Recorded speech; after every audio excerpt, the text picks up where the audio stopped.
Let's see if I can get both of us on screen. I want it to be mostly about you, so are you going to be using that mouse? I'm not even going to be sitting there. Okay. Oh, I can pick this up and move this around if there's anything you want to see, Yeah, anything you want to show. Over here Oh, okay. All this shit is behind me. Sure. Don't want that. That's absolutely fine. We can go here. Yep. Maybe I can move it just back a little bit further. Yep. Both in the frame. I can turn that round if I can. Sure. Yeah.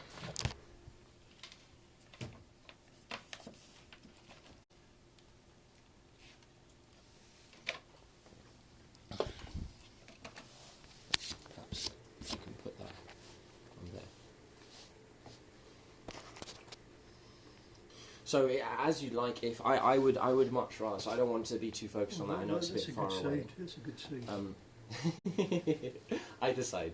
So thank you again for agreeing to this. I'm really excited, and as I said, I want to try and step out of your way as much as possible. So I'd like to hear your story in your words in as much detail as you're willing to give us. Really, can I just this is Muppet Stooges fan. This is one of my favourite viewers. The screen name there is a man called Steve who says hello Ed, hello David. Mm-hmm. So we just have viewers, but you don't have to pay attention to those. No, I don't, because I've never had one of these. Is the sound, Muppets, is the sound alright? Can you hear us okay? Just want to do a quick sound check. Super duper. We now have another person who's come and say hi. So, guys, this is David. I'm really, really excited to be here chatting with him.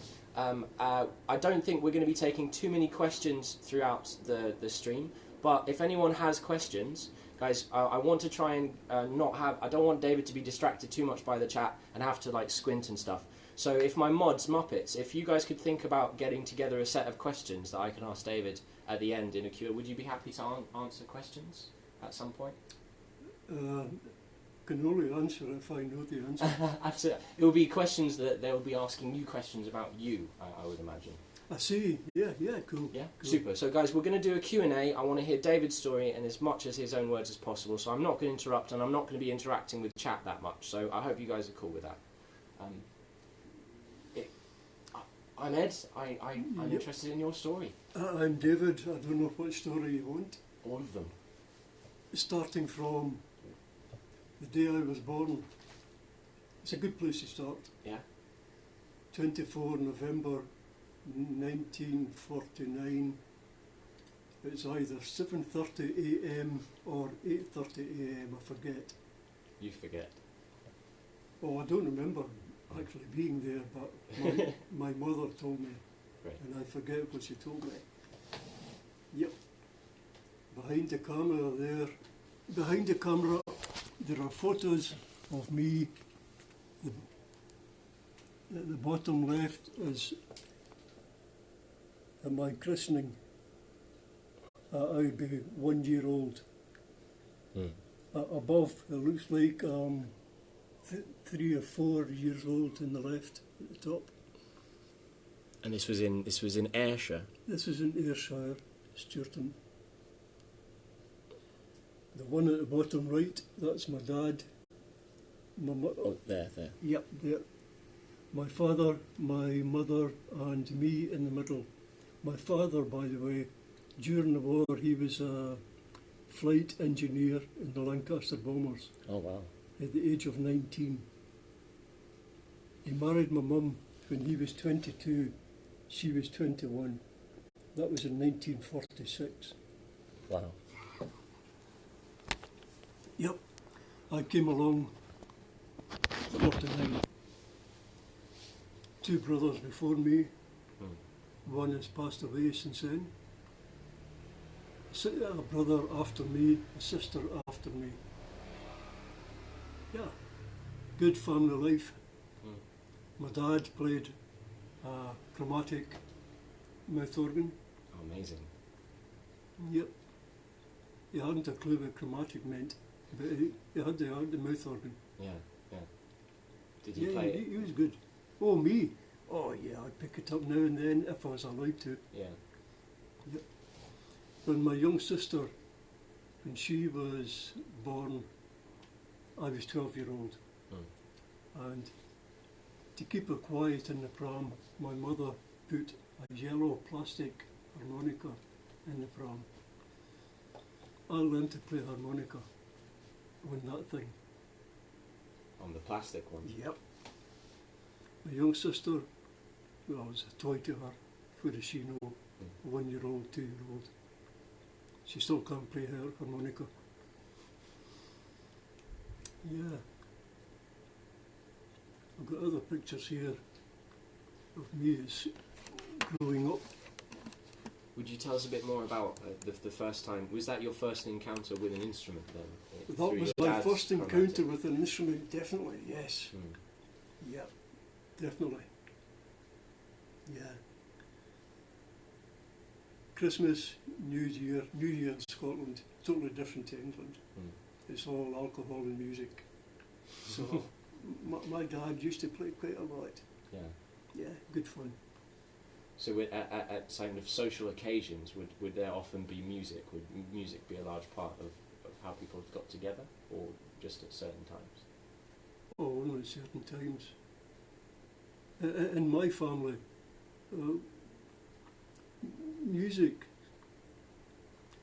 my mother's father played alto sax and clarinet in the big bands of the 20s, 30s, 40s. Yeah. And my mother didn't like it because my grandfather tended to drink any money he made from playing. Yeah. Yeah. On the nights or separate nights? I don't know, I wasn't even born. Yeah. But he was an engineer, and I'm an engineer. Yeah. So I think at the end of the day, if you go out, enjoy a good gig, enjoy playing music, and I love playing guitar, I get one hell of a kick every time I put that thing in my hand. Yep. If you enjoy playing music and you're getting paid during the day, at night time, that time is your time. If you make money at it and you want to drink it, well, come on. As long as your wage during the day covers the family. Yeah, I see. Yeah. Yeah.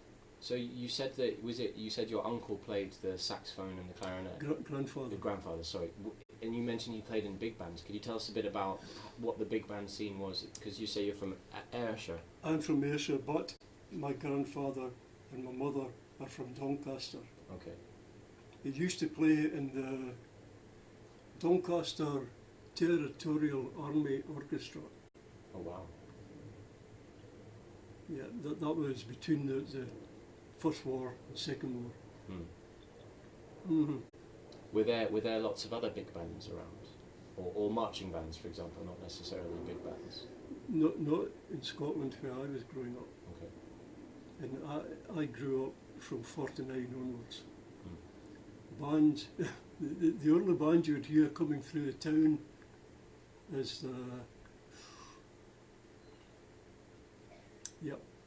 the flutes of the Orange Lodge and things like that. Oh really? Okay. Could you tell me something about your first exposure to kind of official performance music? So because you mentioned your father played harmonica at events. Yep. Not at events. No, I like family events, Yeah. New Year's and Christmas and things. So it's sort of social events. Yeah. Was there regular bands coming through that were specifically for music? So it wasn't kind of attached to a thing. Could you tell us what was the first time you saw a band play as a band? First time I seen a band as a band, electric band as I prefer, guitars, drums, pop band. I would be 13 years old, and it was in the youth club in Sturton, and a band in every weekend. For the youth club? Yeah, in for the 13-year-olds? Yeah. That sounds incredible to me. Sorry, to me now working in London, that sounds phenomenal. How did that seem to you? Was that something special? Was that just something normal? Yeah, just normal. That's what you expected when you went to the youth club. You expected to meet your friends, be entertained. Mm. Yeah, good fun. Do you remember? Like I said, there was no DJs, Yeah, no discos in those days. yeah. Hadn't been invented. Another 4, 5, 6 years after that, I think, before I even heard of a disc jockey. Mm. Mm. Mm. Mhm. That was the first band I seen. I can still tell you the name. No, I can't. I can tell you the drummer's name. Yeah, He was called Bubbles. his name was Bubbles. Yeah, well, That's that it. was his nickname. Our sleuths, Bubbles. Band played in, where did you say it was? Oh, that was in Stewarton, in the youth club. The youth club at Stewarton. There we go. It's not much, guys, but I want my investigators. A drummer called Bubbles. We'll put chat on it. They know everything. He came from Kilmores, the village next to us. He or the band or No, just him. that person? Him himself. No, some of the band players came from Stewarton, my town. Mm. Yeah. I almost had the name of the band there. But I'm talking 1962, 63, Mm. Mm. when I was 13. Yeah. Yep, that's the first band I seen. I almost had it again there. It's gone. Forget it. Ah, don't worry about it. Yep. When, how did that relate to you? Was that Music meant absolutely nothing to me at that time. Mm. Even today, I still don't feel like a musician Mm. because I don't read the dots. I read the dots, Mm. but not sight read. Yeah. Can't. Session guitarist, don't come for me. We actually had an interesting conversation about session work the other day. As far as I know, there's not really that much session work because the artists don't need instruments, right, these days. Yeah. So could you tell us a bit about how those first performances kind of transitioned when you took up guitar? How kind of you got into it? No, Anything like that? I didn't take up the guitar. You didn't take up the guitar. I did not take up the guitar. 1966, I was first year apprentice in a factory. Mm. The man in the next lathe said to me, he says, Davy, nobody in Scotland calls me Dave. Okay. Davy, I'm selling a Lambretta LE 175cc motor scooter. Do you want it? And I said, how much? And he said, £4. Now £4 is more than a week's wage. Yeah. And I said, yep, I'll come over and see you tonight. I went back to my town, got all changed after work, jumped on a bus, came back to his town. Brian, I'm here for the scooter. You'll have to wait, someone's out on it. Oh, okay. Can I just ask again? Hold on. You were an apprentice at a factory, Mhm. and someone offered to sell you a motorbike, Scooter. a scooter, Lambretta LE 175cc. for just more than 1 week's wages, Mhm. and that was at full-time work. Oh yeah, yeah. But that's what an apprentice got. That's what. So yeah, it seems absolutely phenomenal to me that in an apprentice job you could earn enough in a week to buy a motorbike. Oh no, you have to save. You have to save. Yeah. Okay. How was the? Did you be? Oh, sorry. Please continue your story. So Yep. someone came back with it. He says, he'll be back in half an hour with the scooter. Mm. And while we're waiting, he says, come and sit down. He opened a cupboard, took a guitar out, and this is what he did.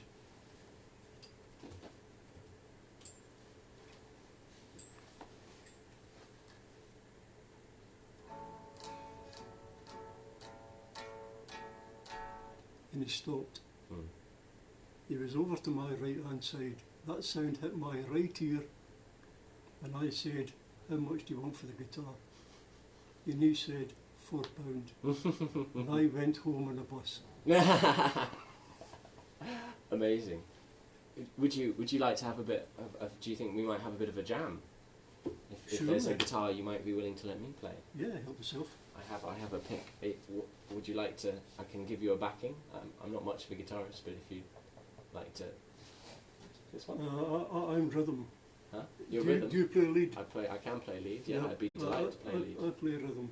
Which guitar would you Oh, recommend? Any, they're all good guitars. I would love to play the Telly. Yep, go for it. Guys, it's a Telecaster. It's almost in tune. It's almost in tune. Well, I should be able to tune to you. This guitar here. Let's show the camera. Ooh. We've got a Strat here. Yep. I bought this in 1973. Ooh, wow. It was made the 22nd September 1972. You know that because if you take the neck off Yeah. a Strat, right on the end here, the day and date it was Really? made is printed. Oh wow, that's very cool. Yep. So we have here an American, a Strat and a Telly, guys. And I'm going to get to play, I get to play a Telly! Ah! An American Strat, a Mexican Telly. A Mexican Telly. And we're still a Telly.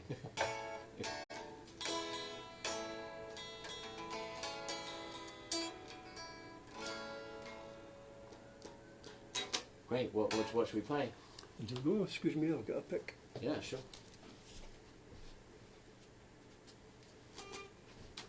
Both great guitars, as Linacra.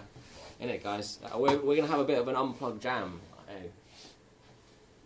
Hit me whatever you want. What key are we in? How about you? You know that song? I'm mainly a saxophonist, so I'll do my best. But What would you call him? The American guy.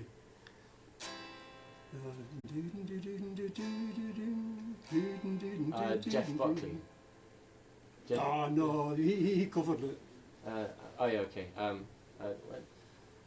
I heard there was a secret chord that David played and it pleased the Lord, but you don't really care for music, do ya? It goes like this: the fourth, the fifth, the minor fall, and the major lift. Had a king composing hallelujah, hallelujah, hallelujah, hallelujah, hallelujah.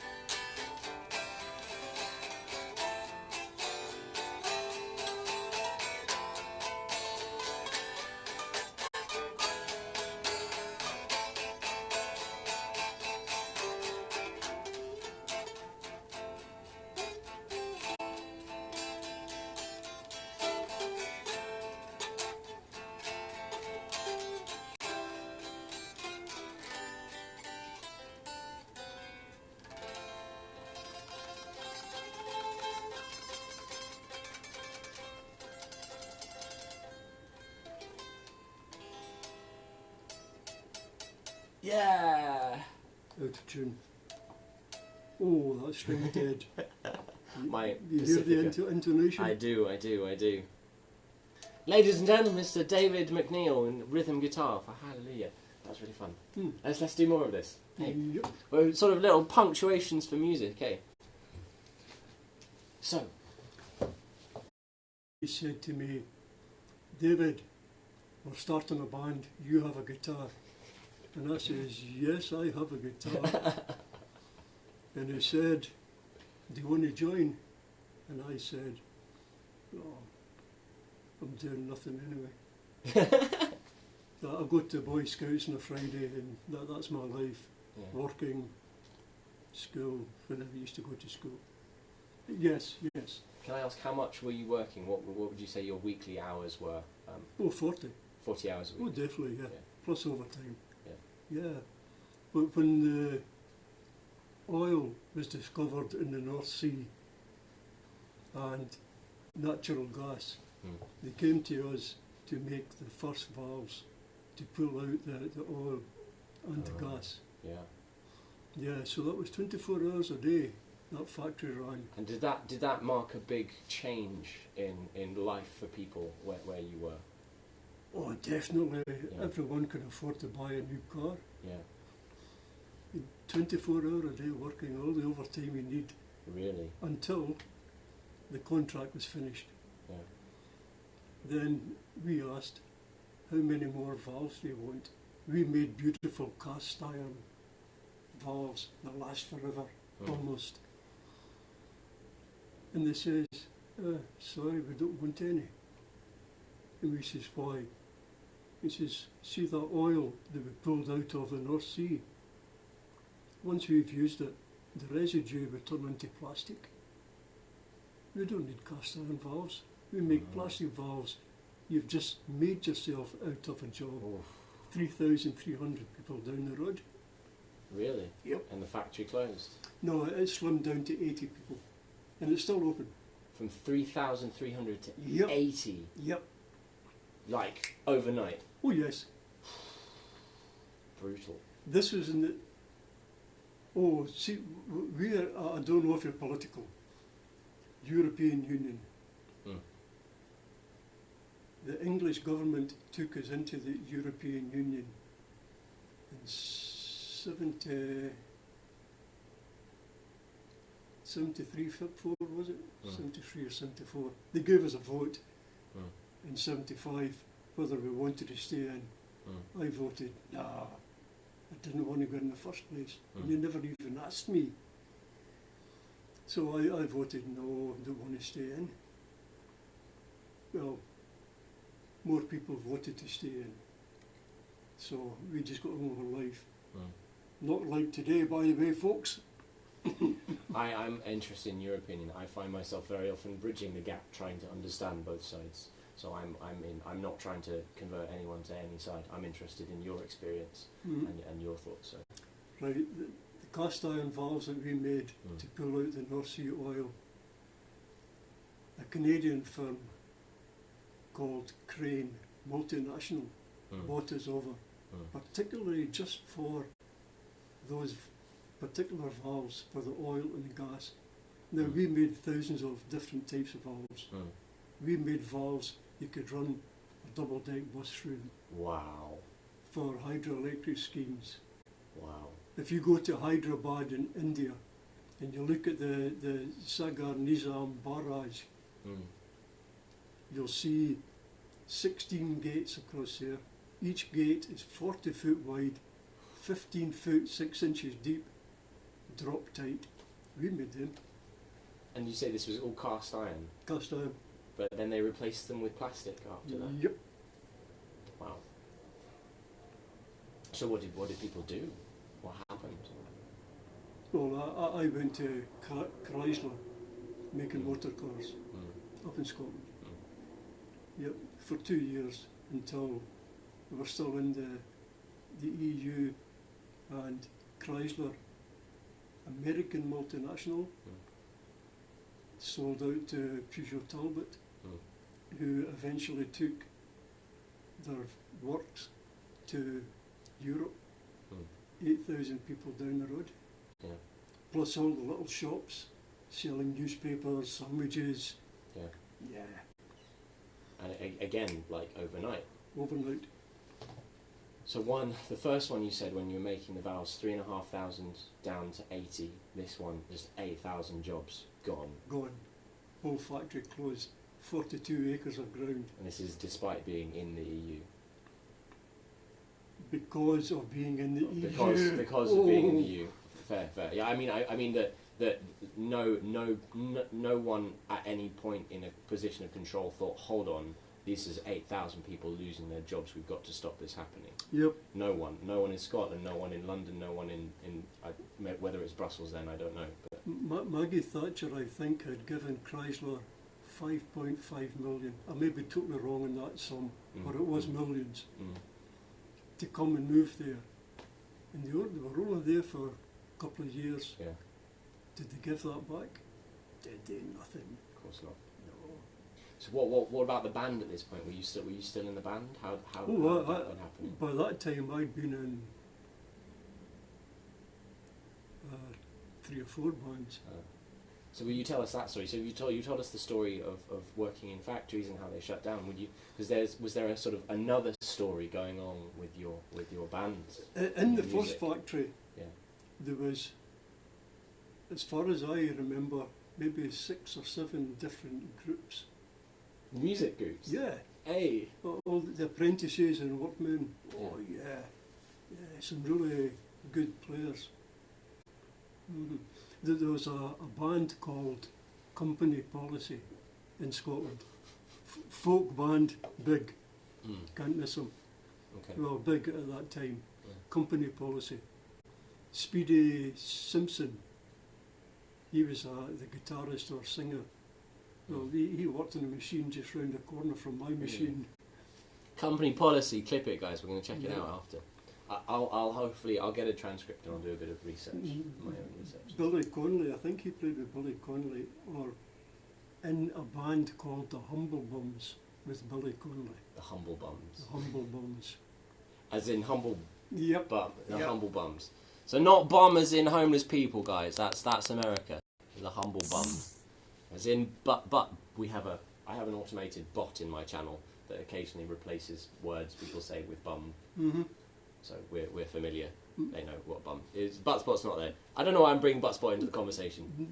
Does it work? Is it changing my voice into English? I think your dictionary. I can understand you very well. Yep.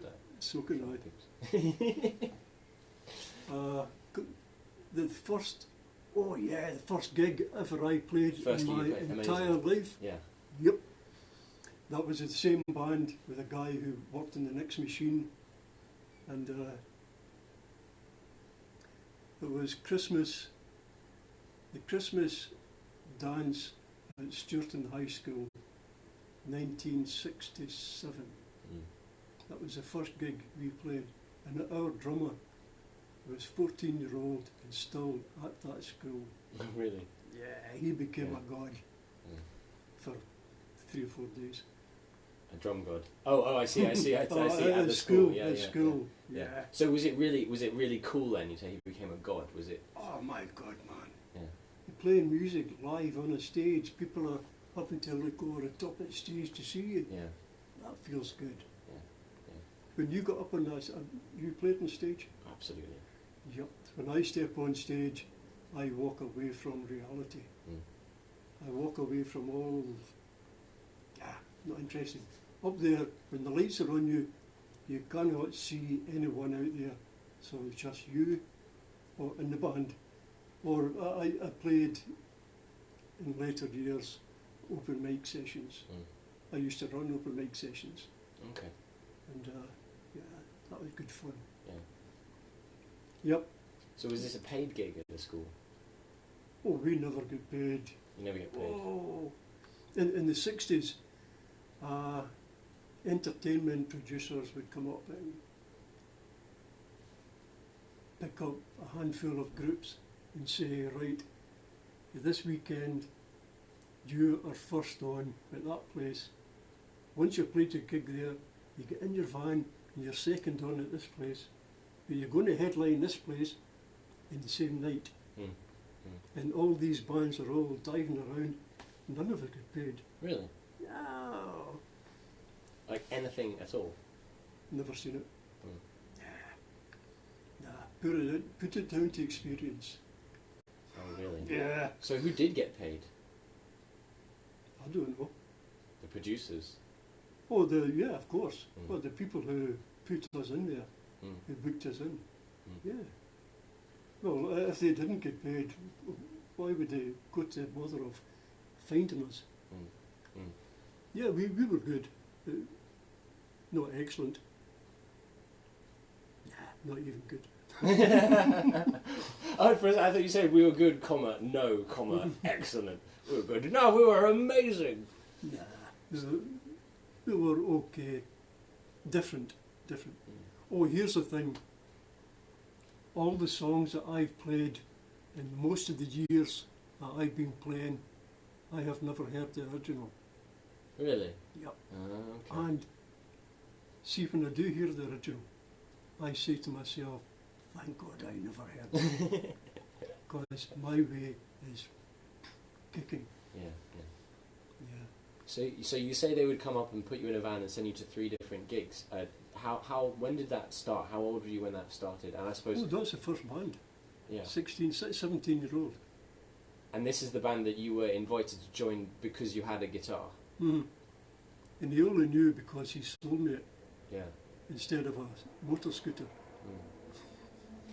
So one of the things you said that in the factory there were lots of different bands. Did you, in terms of like the people you spent time with, the people you spent your off time with and hung out with, was it through music? Was it because of work? Were they friends from home? I'm trying to get an idea of of how life was. My friends were mostly my brothers.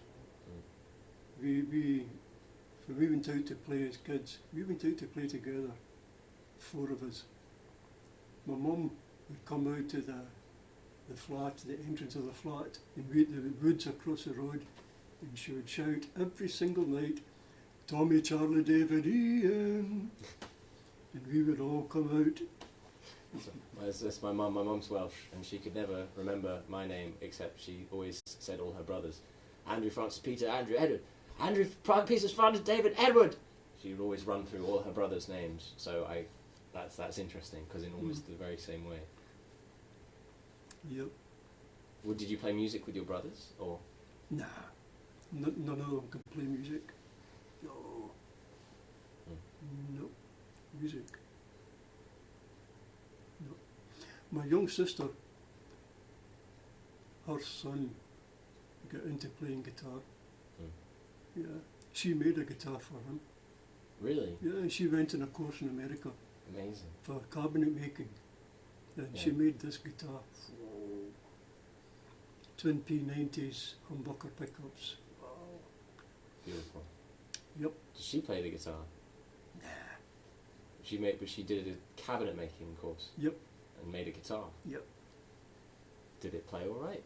It was better than my Strat. Really? Yeah. Wow. Smooth. Everything about it was just, ooh, ooh. Yep. Good. So what kind of music in the bands did you play? What were you into? How did that get decided? Well, let's be clear right from the very start. I do not like music. It's not like, that's the wrong word. Music has nothing to do with my life. Sound is different. Okay. It was the sound of that guitar that hit my right ear that made me immediately want to buy that guitar.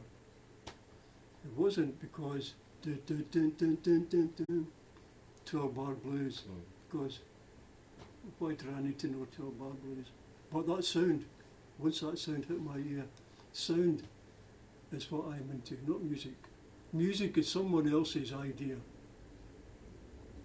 Well, music is what gets heard by other people. Yeah. You don't like everyone's music. Yeah. So everyone who plays music isn't always doing a great thing. Maybe they are in another sphere. I don't know. But music, no. When I started playing with the band, the first rehearsal, Brian, the guy that sold me the guitar, he was playing bass guitar. And he'd give me a piece of paper and he'd say, the singer would say, we're going to practice My Girl, for instance, which was one of the very first songs ever I played in my life on guitar. My Girl, Getting Ready, Tamla Motown, been at the number 1 maybe previous year or so, but good. Yeah, he would give me a piece of paper and say, here's the chords. I'd go to the side of the stage, open the chord book, find the chord and say, oh yeah, I know this one, I don't know that one. Oh, that's it, oh that's easy. And we'd go back and the drummer would say, here's your beat. So I just played drums on the guitar. Yeah. Do you think we could have another little musical break? Would you like to play something? Sure.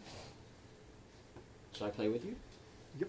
I know this one is. Can I just check? Because I think we were a little bit out of tune last time. Yeah. Can you give me an I E? know this one is in tune because I just tuned it. Can you give me an E and I can tune this one? If you open strum.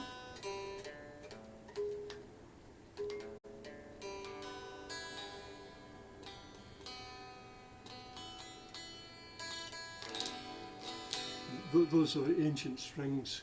Oh, yeah, they're fine.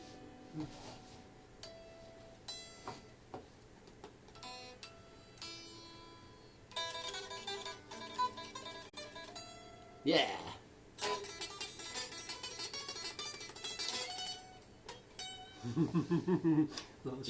Your technique's much better than mine. I messed up. No, I have no technique at lead. Oh, you just But, showed me your technique. Yeah, at but least. I could do that again. Yeah. I couldn't do it. Should we try and do it together? I couldn't do anything else. Should we do it in should we do it together? Yeah, which minor scale are you using? I don't know. I'll try and follow you. That was a natural minor. Yeah.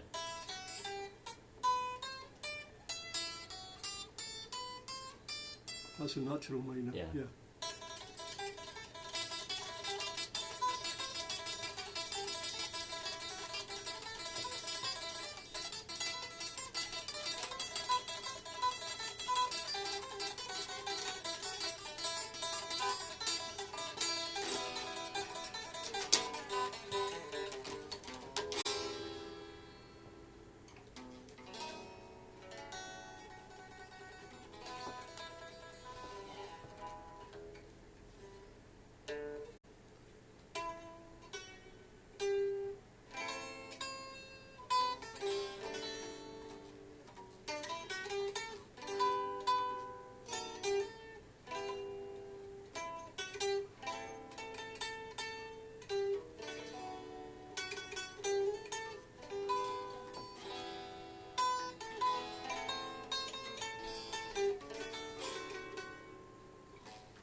You're into jazz, aren't you?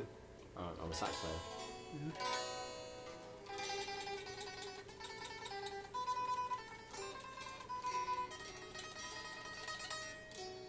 Minor.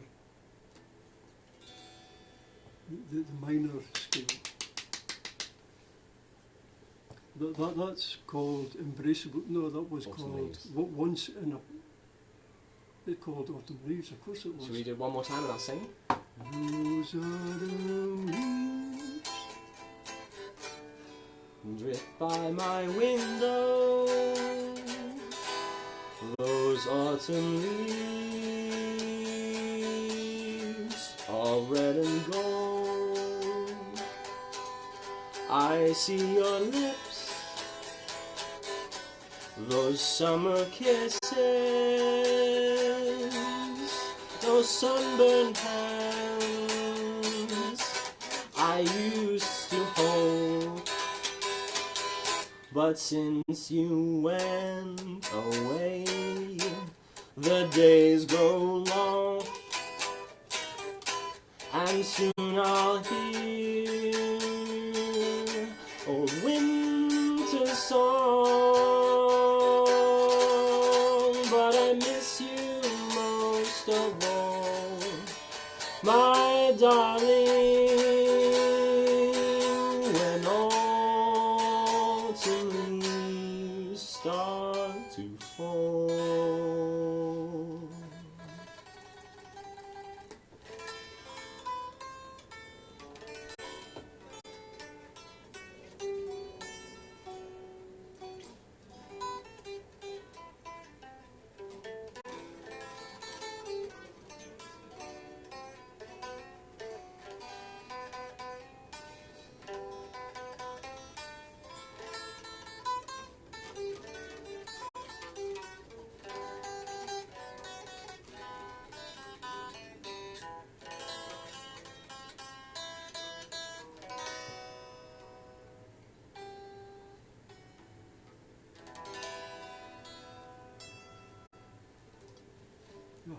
You beat me to it. I think we agreed. Thank you very much. Ladies and gentlemen, Mr. David McNeill, you're getting... That chap's called I Am Richard. A friend has just joined us called Richard, I see. who's been a construction worker for years and always whistling on the sites. Oh, that's where I started music. I could always whistle before I lost my teeth. Really? I was a great whistler. Our man Richard has recently come on this platform, and as I mentioned, where musicians are kind of playing for people on the internet, and he's absolutely phenomenal. He's a singer, a guitarist, and he whistles. His whistle is incredible. Ah, that type of... Oh, yes. I've been on stage. I've supported and backed people whistling. Shall I? Cabaret used to play in band, that band there. Oh, this is David's band. This is your band? That's me holding my Stratocaster. This Stratocaster? This Stratocaster here. Ah, no way. Yep. That's so cool. It was only 4 years old at the time, 3 years old. The band was called Citation. I'm trying to Citation. hold it. My hands are so shaky. I'm sorry. Sorry, guys. I'll read the caption. Me with Citation 1975. 25 years old. At the Station Hotel, Hill Street, Kilmarnock. Citation was Billy Nimmo on bass, me rhythm, Ian Morrison on drums, Ian Frew lead by David A. McNeill. Mm-hmm. And that was in 1975. Can I tell you about that man on the right hand side? Please do. Tell us about the man on the right hand side, this geezer over here. Ian Frew. Ian was a brilliant, he's dead now, but he was a brilliant guitarist. An amazing guitarist. Stop shaking. 1960 on Northern Television, The Shadows, Hank Marvin, The Shadows. I don't know them, no. You don't know them? I You've grew up heard in of Cliff Richards? Yes, I have. Cliff Richard. Cliff Richard band was called The Shadows. Yeah. It was Cliff and The Shadows. When Cliff went solo, The Shadows stayed together and they played instrumentals, rock and roll, Yeah. mostly instrumentals, their own stuff. Ian Frew played on the same gig at that Northern Television, 1960, in a band called the Rocker Tunes. Never to be heard of because that name is only picked for that night. Really? Yeah, you don't tell the tax man. no, I won't. No, that's why you changed the name. Really? Because of all the gigs they played. See, we're learning things, guys. Citation Citation. That wasn't our name all the time. We had quite a lot of names. I see. So by this point you were getting paid. Though. So Ian Frew, Hank Marvin came up to him after that gig and says to Ian Frew, you know, you should be the headline because you're far better than I am. And Hank Marvin is the star. I've got 7-inch vinyl in that box there with The Shadows. Wow. The way back from 1960. Yeah.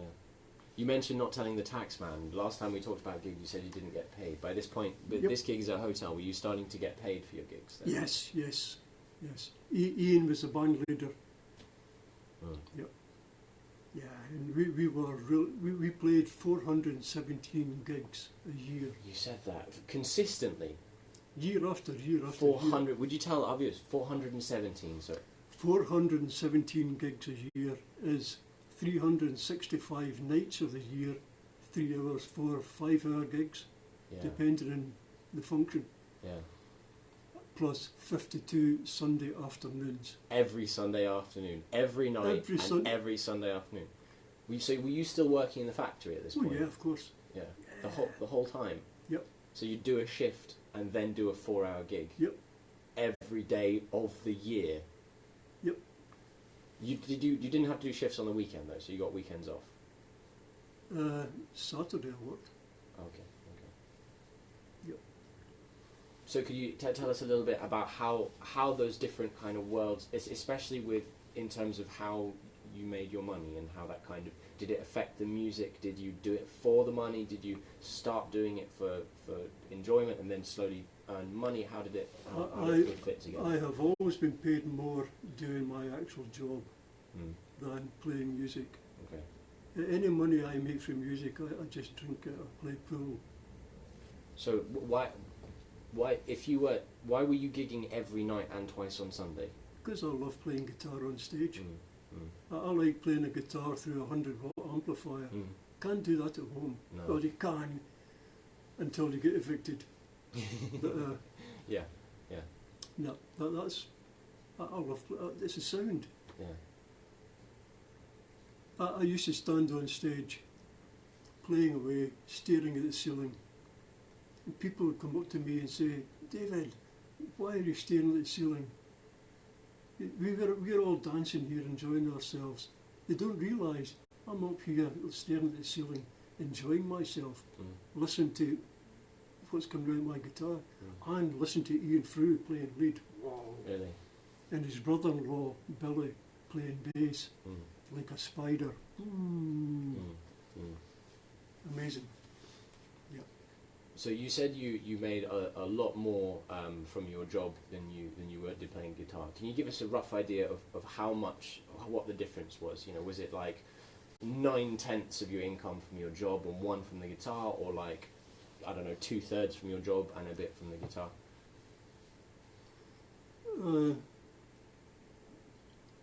It's not far away from each other, actually.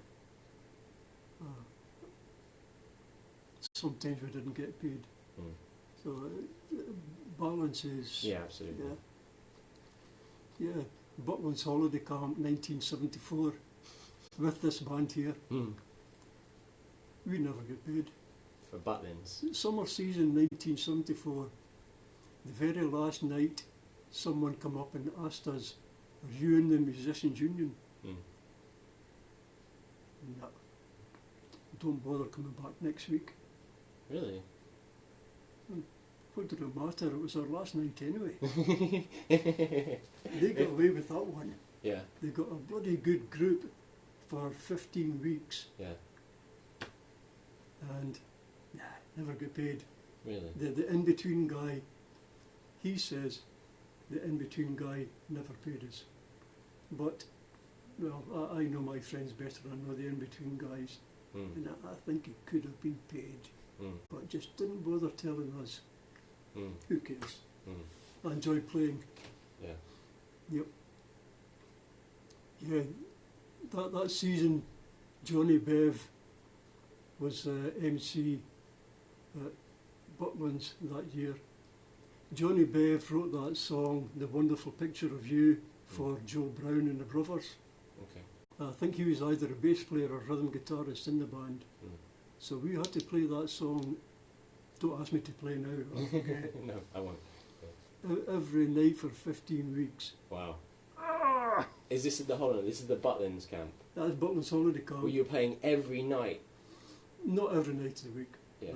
But as in you had a residency that was most nights for 15 weeks. Well, that one was resident for 15 weeks. Wow. Saltcoats Labour Club up in Scotland, in Saltcoats, that's a town called Saltcoats. Saltcoats Labour Club, we must have played about 3 years in there, resident, every night of the week. Wow. And every Sunday afternoon. Wow. And was that a paid gig? Yeah. Yeah, but money just disappears when it's in my pocket. Yeah. Money means nothing to me when I play music. Yeah. If you say to me, "Dave, can you come and play?" Sorry, we can't pay you. If it's a good place to play, I'll pay you. That's good to know. I won't ask you for that. Need a bit of cash, but I offer David a gig. No. It's good fun. As a tangent, I would love to help put bands together and get you playing and help book gigs if you're interested in it. This November coming, I am 70-year-old. Yeah. I'm getting too old for gigs. Or if they're just round the corner and we treat you nice and pay you. If I can make it happen without it being difficult. If there's a band. Yeah. Oh yeah, I'll definitely play with a band. I love bands. Yeah. Yeah. Amazing. Well, I'll try and make that happen at some point. Don't rush it. I can't. I'm rushing it. You're helping me just by. Glad you're enjoying it, James. I'm very much enjoying this conversation. James Abrams is a guitarist based in Bridgend in Wales, who goes to Nashville 3 times a year. Wow! And he's really dedicated to writing and performing, especially country style music. Mm-hmm. So, Oh yeah, that band there was a brilliant country band. yeah, Citation. amazing. Actually, I'll tell you what. It might be a strange request, but I'm sure James would love to see your fridge. My fridge. Yeah. Do you mind if I just? You can look in it if We you don't want. need to look in it. We don't need to look in the fridge, do we, James? We just need to see the fridge. It hasn't worked for I don't think that will matter to James. two really. or 3 years. Do you mind if I very quickly show Yeah, him the go fridge? for it. He just loves fridges. Yeah. And I don't. I try not to judge. Oh, it's a vintage fridge. Look, James. Exterior's fine. There you go. Especially for James Abrams music. James, watch this. Do you see this little mark here?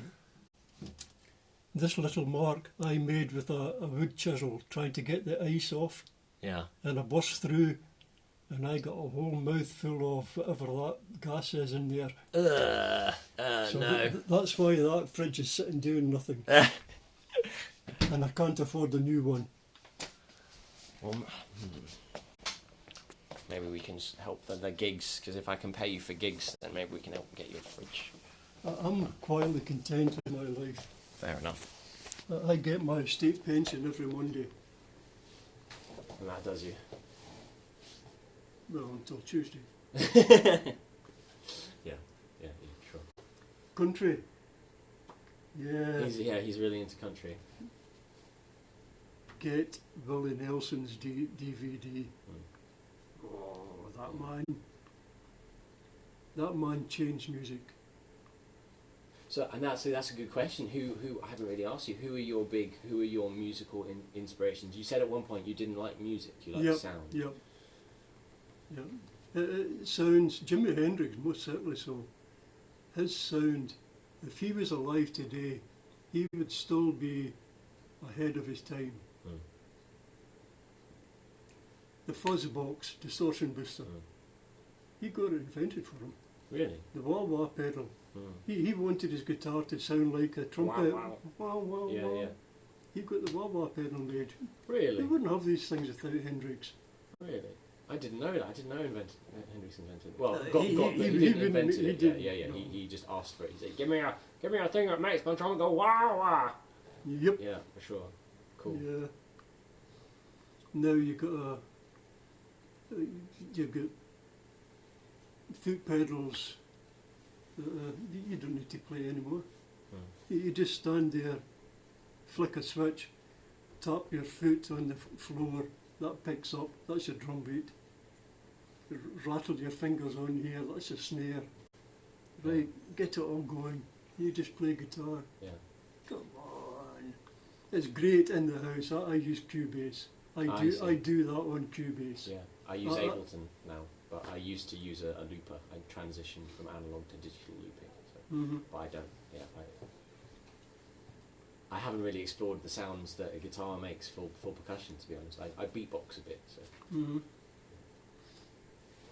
Foot pedals. My young nephew made me this. You buy kits. That's the OCD. Obsessive something distortion. Your nephew made this pedal. Yeah. Oh wow! May I show? Check it out, guys. Custom made pedal. We have a challenge. Someone approves of Willie Nelson, but is saying that Stevie Ray Vaughan is better than June. James, cheers, guys. This will. We haven't discussed this, but we'll talk about it. Maybe that can go towards David's fridge fund. James just gave us £10. Oh, not for me. No, I'm happy. Okay. I'm enjoying myself. All the donations that people make on the channel, I want to give to musicians to play music. So I would very much hope, and this kind of tells you guys, I would very much hope that once we're up and running, once we have a revenue stream, I would love to pay you for gigs for your music, if you'd be up for that. I'd rather get paid for teaching people how to play guitar. I would be very happy to help make that happen as well, if you'd be interested in doing that. Mm-hmm. But we can talk about. We'll talk about that. We'll talk about that another time. Would you like to tell people about why we've named the interview? I'm sorry. I'm stepping over myself. Was that the question there? He says Fridge Fund. No, we had someone commenting that they prefer Stevie Ray Vaughan to Jimmy. Yeah. I've never heard Stevie Ray Vaughan. Fair enough. Like I said, when I played music, I've never heard the original. Yeah. And when I do hear it, I think, thank God I never heard it. Because it would have Waylon Jennings, rock and roll, country rock. He's the man that changed from the old, what do you call him? It's okay, forget it. So would you tell us about your musical? I mean, this sounds like a good way into your musical influences. Did you listen to much music? I suppose you could tell us about. Did you listen to music? How you listened to music? No, who you listened to? When I was younger, before I bought a guitar, music meant absolute nothing. It was nothing in my life, except at school and at church. I was a good singer in church until I realised that the church is upside down, isn't it? It's supposed to be one person holding all these, but a church is upside down, whereas all these people holding, thank you, no. Yeah. No, music, until I got my first guitar, not interested. And even after that, I was not interested in music, but I'm interested in the guitar. And this is why you speak of Jimi Hendrix, because he was an innovator in sound, right? It wasn't necessarily about the music, but he made sound. So, Yep. Hank Marvin in the Shadows, Echo Unit, playing a lead through an Echo Unit. Excuse me a sec. Yeah, for sure.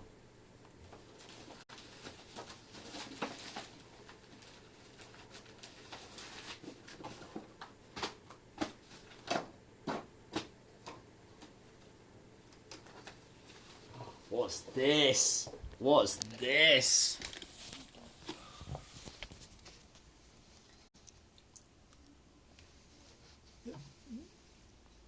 In one of these pictures up and behind, on top of that amplifier, my Echo Unit is sitting there.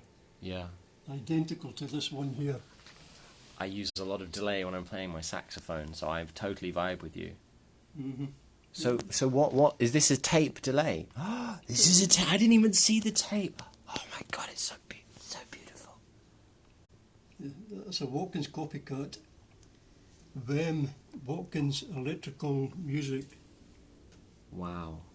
Watkins, the serial number always starts with a CW. Yeah. CW means Charlie Watkins. I see. Charlie Watkins, he lives at number 3 Biggin Hill down off of Streatham Common down there. He's an old man now. He designed these. Wow. Jimi Hendrix. Now we're back to Hendrix again. Yeah. His speakers. Yeah. His PA speakers. Amazing. He used them when he was in England, in London. Yeah. Yep. That's phenomenal.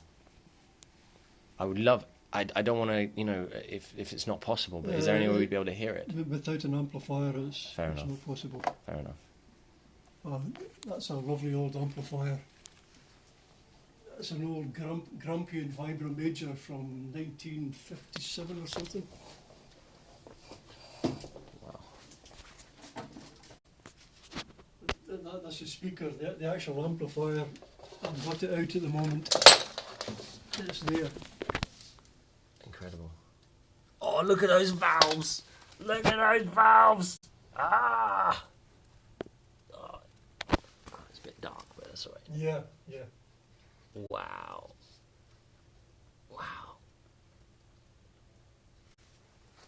Very cool. Yeah, that's 60-odd-year-old. Wow. Have you tested it recently? Well, every time I use it, it normally blows one of the output Really? valves. That's why I brought it out, because I always keep meaning to get around to it.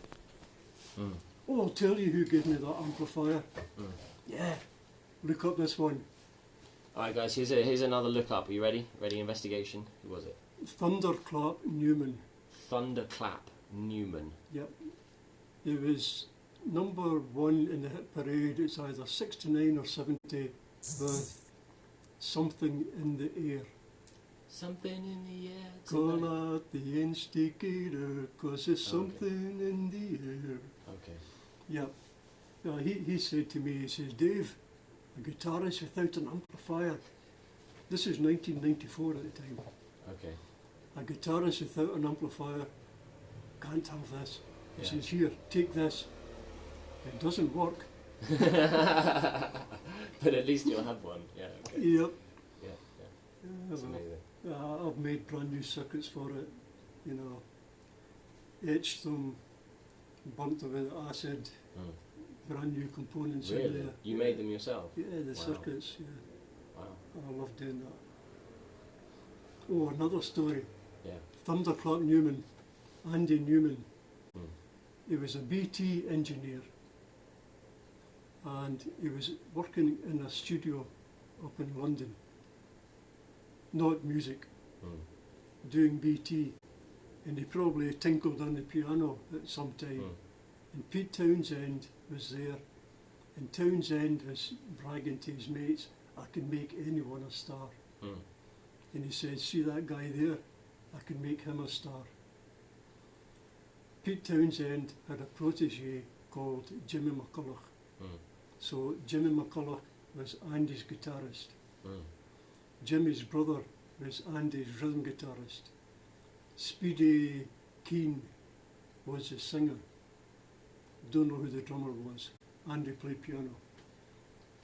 On that track, Something in the Air, when you hear that big heavy handage in the left hand, that's Andy playing. Yeah. Put it in the queue, guys. Put it in the queue for later. James Abrams says he has one of Pete's old guitars. Oh yeah. That'll be a Stratocaster.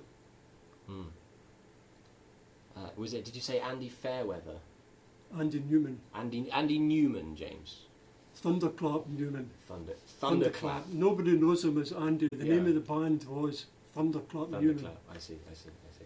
Yeah, brilliant. That track, that one track is brilliant. I love that track. Yeah, that's how Thunderclap got together.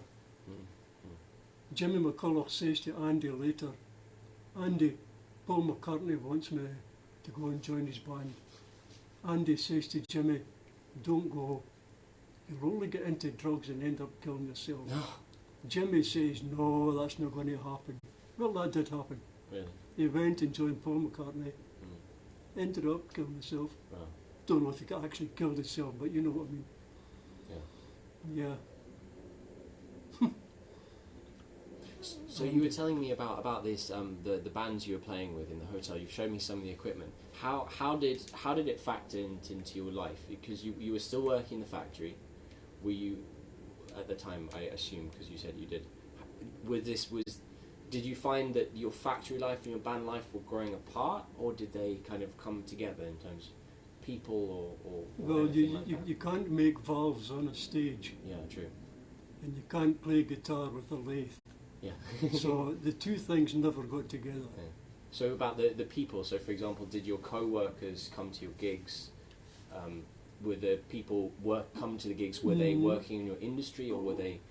I suppose I'm trying to find out how much the two different worlds shared, you know. Was it totally separate worlds? Totally separate. Totally separate. Yeah. Except in the case of, I said there was 4 or 5 bands in the factory. Some of them would come and watch us playing, we'd go and watch them playing. Sometimes we're both on the same gig. Sometimes 3 or 4 of us in the same gig, different bands. And in the factory, you'd get one of the older guitarists coming up with a big file, you know, a rasp, and a piece of chalk, and his chalk frets on it, and he says, that's how you do this chord, Dave. That's how you do it. Learn to play guitar with a 14-inch file. That's amazing. It's amazing. So were you your friendships, the people you were hanging out? You said it was mostly your brothers. Was it still mostly your brothers? Did you have a did you have a social life outside? When you left school, you went your own way. Yeah. My brothers, they went and they got their own friends, got married, got their own families, divorced, getting married again.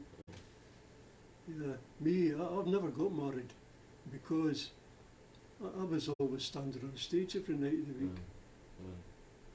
And that was your social life, was it? That was my social life. Yep. I stopped a band twice, the same band. This band here, Citation, I stopped that twice. The first time I stopped it, I said, it's becoming a job. I've already got a job. I don't need two jobs. So when you say it was becoming a job, you mean in terms of 7 nights a week responsibility, and you had to just do time. Time. Because I had 2 boats, 3 cars, a motorbike. I couldn't get touching them because I was on stage. 2 boats, 3 cars, and a motorbike. 3 boats, 2 cars. 3 boats, 2 cars, and a motorbike. Amazing. Yeah. Couldn't get touching them because I was on stage or in the factory. Yeah. Sorry, I'm looking at my batteries getting a little bit low, and I just want to plug it. Make sure that we don't run out of battery. Charge cable.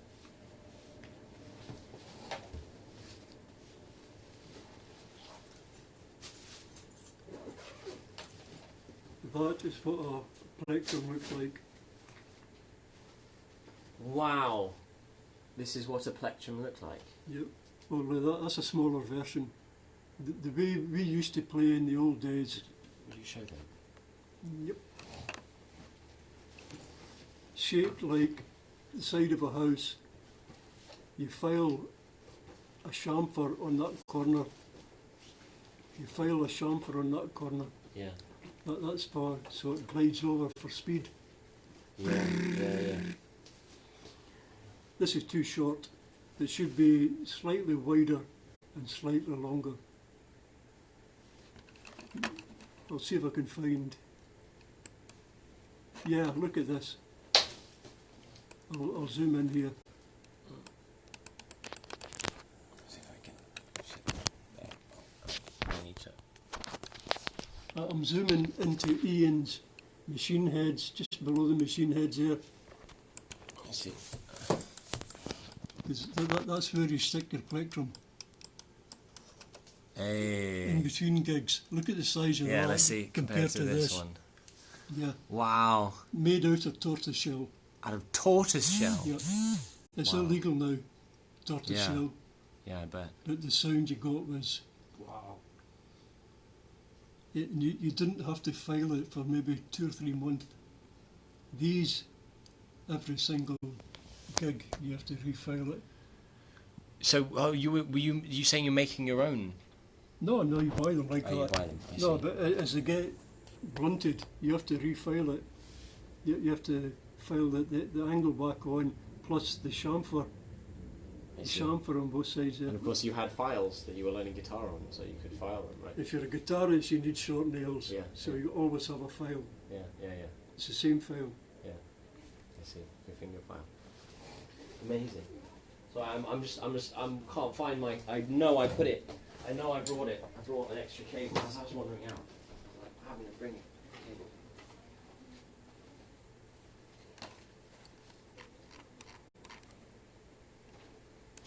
I hope I have it. Oh, check this out. Oh yeah, you're still looking for a cable. There's a motorcycle magazine called The Backstreet Heroes. In fact, I've got one here.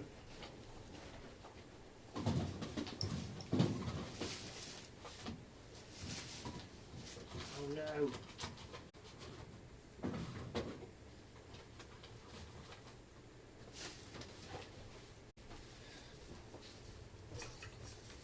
Even brought a percussion. I brought my percussion with me. I could shake a bit for you, maybe. But if I don't have my cable, oh, that's not a cable. Oh no. Backstreet Heroes Motorcycle Magazine. November 91. Issue number 91. Let's have a look at this. Yeah. If you go to page 5,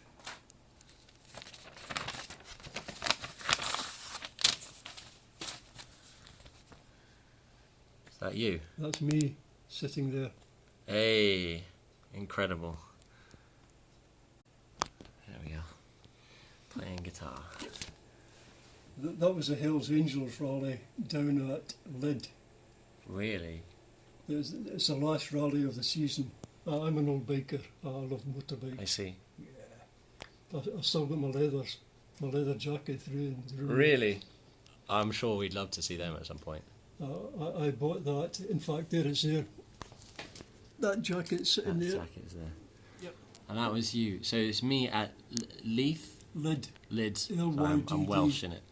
1st of September 1991 from Backstreet Heroes Motorcycle Magazine, issue 91. Incredible. Incredible. The guy behind me is Michael, a Canadian.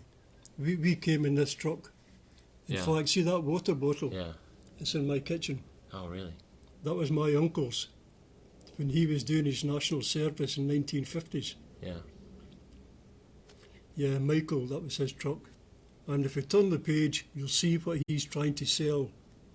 He was selling things and I was just there to enjoy myself. Well, let's see, what was he selling? He was selling skulls. He used to sit there, come and get them, £15 a head. What? Skulls? Plaster. Plaster? Yeah, we used to make them. Oh, wow. Okay. He sold plaster skulls at Hell's Angel rallies, or for people to decorate their bikes with, or something. You know, whatever they wanted to, I don't know. Some of them have got the top cut off, and Yeah. he sells them as dog bowls, cat bowls, ashtrays. That's hilarious. Oh my goodness. Wow. So were you playing at this event? Nope. No, you just went. You were along for the ride. I was just going along enjoy for the ride, sun. enjoying myself. You'll see the head of a mandolin Yeah. sticking out here. The head of a mandolin. Yep. Yeah. There it's there. Yeah. I see. That's a guy who came over to jam with me. Oh, amazing. Yeah. That guy closed his own stall. He had a stall selling things. And he actually closed it because he heard me playing and enjoyed it. And he came over to sit down. He wicked. closed his stall. Yeah, yeah. Yeah, great. Amazing, amazing. So you had a factory job. You were gigging every day and twice on Sundays for years, right? You're not just a year. Oh, quite, 2 or 3 years. You had 3 boats, 2 cars, and a motorbike, and you decided you want to enjoy them more. So you said you quit the band because it was becoming too much of a job. Yep. Well, Ian came back and knocked my door. He only lived up the same street as me, another 20 houses up. He knocked my door and he says, Davy, never in my life have I ever asked anyone to come back after they've walked out on me. But Davy, I need you, can you come back? And I came back for another half year or so. And it was good, but it's too much. And this is because you were a solid rhythm guitarist, you knew all the tunes, you were reliable, I you were didn't know all the punctual. tunes. But you'd be able to... The bass player, I'm a quick learner. This is how quick you have to be. Standing on stage, me rhythm guitar, drums, Ian on lead, Billy on bass. Ian would shout over, okay, we're going to do such and such number. I would say to Billy, what key? He would tell me the key. Where we started, I'd listen to the drummer, I'd get my rhythm. And Billy would shout over my right shoulder for the first verse, all the chords, just before they have to change. And I would change. Once that verse is finished, I say, okay, I've got the verse. We do another verse. Okay, but I don't need to hear. Chorus. Is this on the gig? This is as we're playing. In front of people? Yeah. So you'd stop, listen for a bit, be like, oh, we're doing a change of texture. I'll just take the guitar out, and then you'd hear it and play it. No, well, we're actually playing on stage. Yeah. This is during a song. Yeah. And I don't know the song. Yeah. But it has to be perfect. Or I'm not on the stage anymore. Yeah. And Billy just shouts the chords over, because he's a great rhythm player as well, before he went to bass. Yeah. And I just play the chords. Once I've got the chords, the first verse, I know the verse. Mm-hmm. Once I've heard the chorus. Like playing another song? Yeah, if you want. Yeah. Do that really to get to that. Country and Western, Willie Nelson. Can you just give me your strings? I think some of these strings. Oh, here's the thing. Can I tell you, folks? My hearing, when I was making cast iron valves, I was hitting it with a 2-pound hammer, these valves. And my hearing is ruined. My right ear, I can't hear the bass, I can't hear treble. All I is a bit better. And bring out something brilliant. What's that noise? And I say, no, that's music. He says, no, what's the noise on top of the music? All this hissing, crackling. I says, I can't hear it. So there's a drawback. If you're ever working somewhere noisy, wear ear protectors. I have tinnitus as well. Oh, tinnitus, yeah, same here. I also hear different pitches with my ears. Yep. Which is pretty frustrating. Because sometimes I'll start playing, and if I have one ear that's dominant, I'll be like, oh, I'm way out of tune. And it's like, no, hold on, I'll just shift my thoughts to my other ear. It's like, oh, actually, it's not out of tune. What would you like to play? Oh. I see Kebsy, he agrees with you. That is only for lead guitarists. And lead guitarists, one of the bands I was in, lead guitarists would quite happily play a 20-minute lead solo. See, when you hear it now, you say, what the hell's he doing?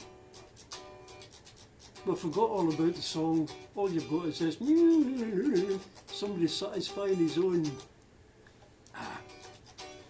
I write Afrobeat, so my tunes tend to last 20 minutes and involve a saxophone solo and then a guitar solo and then a trumpet solo.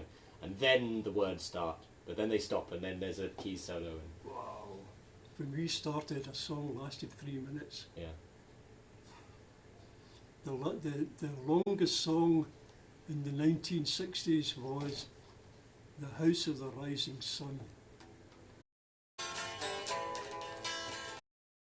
In New Orleans, it's been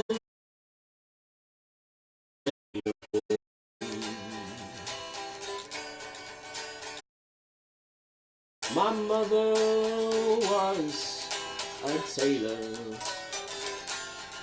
She made me these blues, man, way down in New Orleans.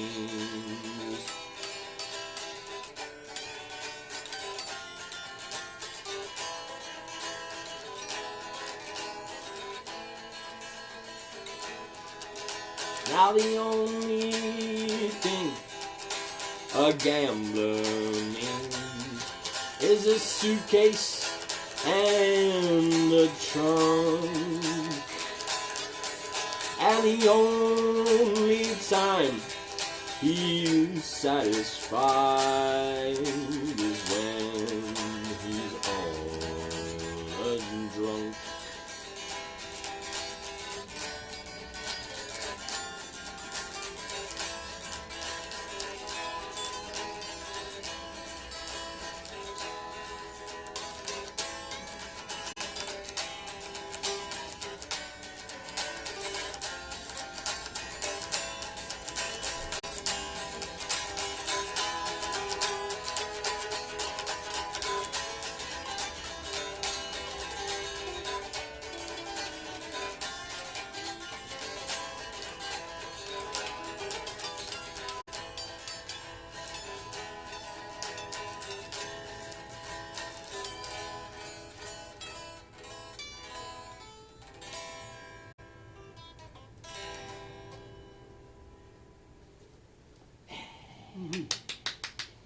Ladies and gentlemen, Mr. David McNeill and me.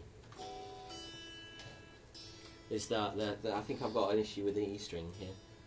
Might be the strings detune. The what tuner? No, I keep tuning up, but then by the time I'm playing for a bit, it detunes. Yeah, the old strings. I haven't changed these strings for years. Yeah. And they're not rusty. Oh, I really need to get my dehumidifier. Repairman gives us the horns. We got some hands in the air. These are called emotes when people like communicating with pictures. So he's putting his hands up in the air. I am totally illiterate when it comes to internet. Yeah. Three computers here, not one in internet. Wow. Is that a choice you've made? Yeah, mine stay virgin. Mm. Nobody plugs into my computers. Not disease-free. Have you considered?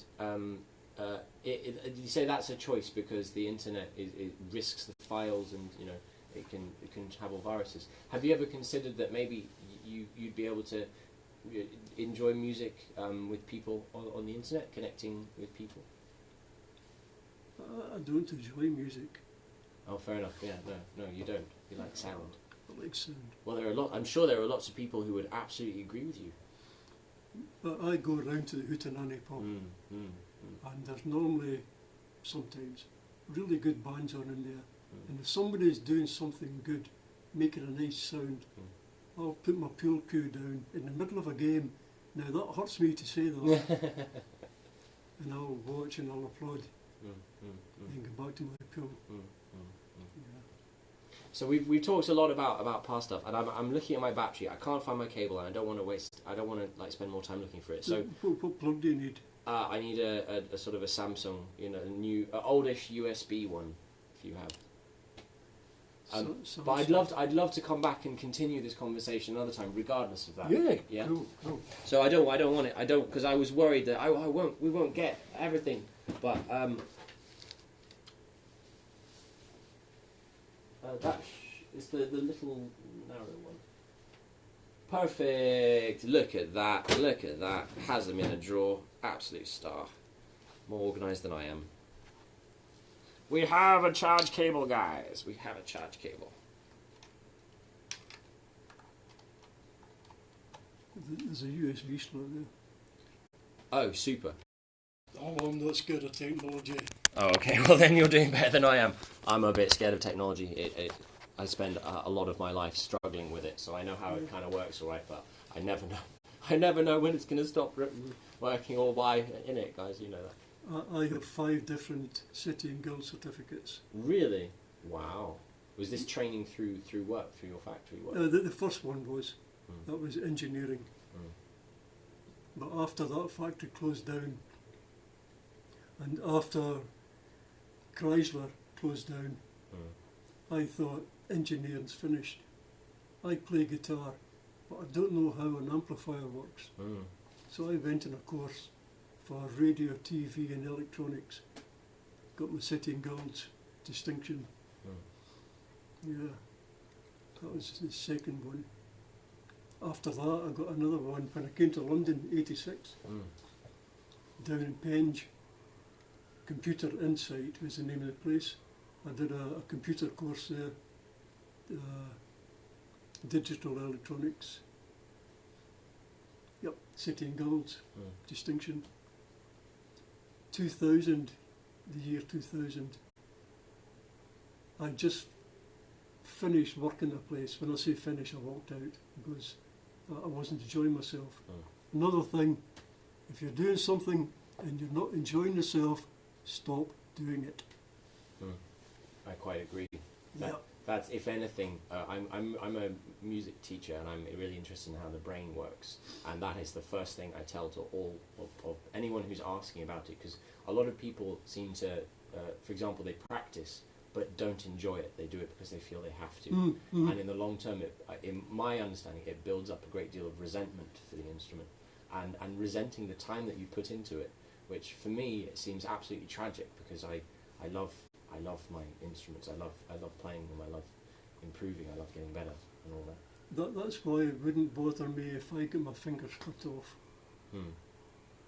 It wouldn't bother you. It wouldn't bother me. because I could still listen to other sounds. Mm. Mm. It's the ears that makes me happy, not using the fingers. Can you stop there? Lewd! Drop a lewd emote in chat. Is important to tune the guitar, says Phyllis lives. Yes, Phyllis, it is important to tune the guitar. Like father and son, says Impika. Impika, this is not my dad. This is David O'Neill. McNeill, pardon me. This is David McNeill, who is we are interviewing him and we're hearing his story. Because David has played guitar in bands for a very, very, very long time. And what does that say? The most important feature of the guitar is the tuning of the open strings. Is this from your book? I just wrote that the other night. Yeah, I'm trying to write a book. Absolutely. So are these notes for your book? Yeah. So guys, these are notes for David's book on guitar. I would be very interested to hear more about that. It's going to be called The Colour of the Guitar. Absolutely, which is why everyone who's on the stream can see the stream title, so they can see The Colour of the Guitar interview with David McNeill. Yep. And I'll give you all the answer to the question that nobody's asked. Why do you call it the colour of the guitar? The guitar is either rosewood, painted, varnished. The guitar is a chromatic instrument, as is the piano. Equal temperament, chromatic. Chroma, Greek meaning colour. The colour of the guitar, all the sounds you can make on the guitar. So you've been saying, you've been talking a lot about the nature of sound as opposed to necessarily music. What would you say that your book on the guitar? What would you say? Who is it for? And why do you need to write it? Why does it need to exist? Because most of the books that I've read don't teach you how to play the guitar. Although they purport to, but they go around in circles sometimes. And what do they teach you to do? No, for a start, look at the chord windows. Chord windows.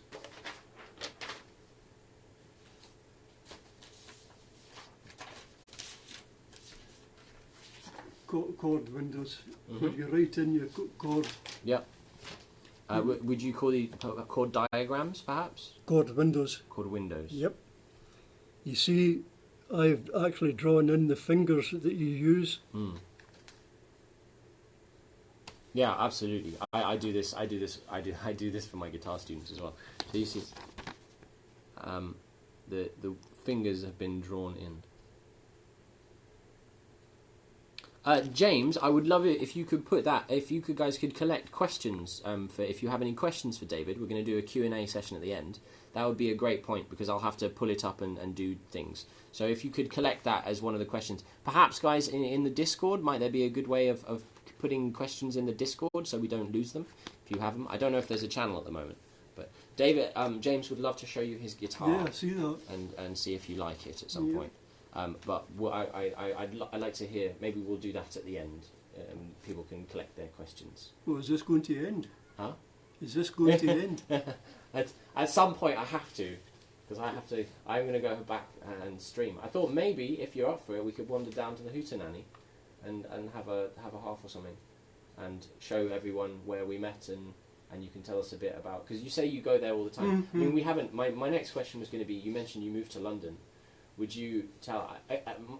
I don't want to try and ask you in specific things, but one of my main interests is the nature of music and work and how it combines or doesn't. So I'm assuming, because you said of your certificates, I'm assuming you moved to London because of work. That was no. No. I see. That's my assumption. Can I really tell the truth here? Please. On this. The reason I left Sturton was, you have to remember, I was 36 years old. Standing out, Sturton is only 8,000 people. In fact, that time there was, less than that. Outside the cooperative on a Saturday afternoon, everyone, all the grannies and mothers are going into cooperative to get their week's shopping for the next week. Young guy, 13, 14, whatever, walking down the other side of the street. He shouts over, "Hey Davy, do you want a suck of this joint?" Wow! Open up, please, I'm coming down.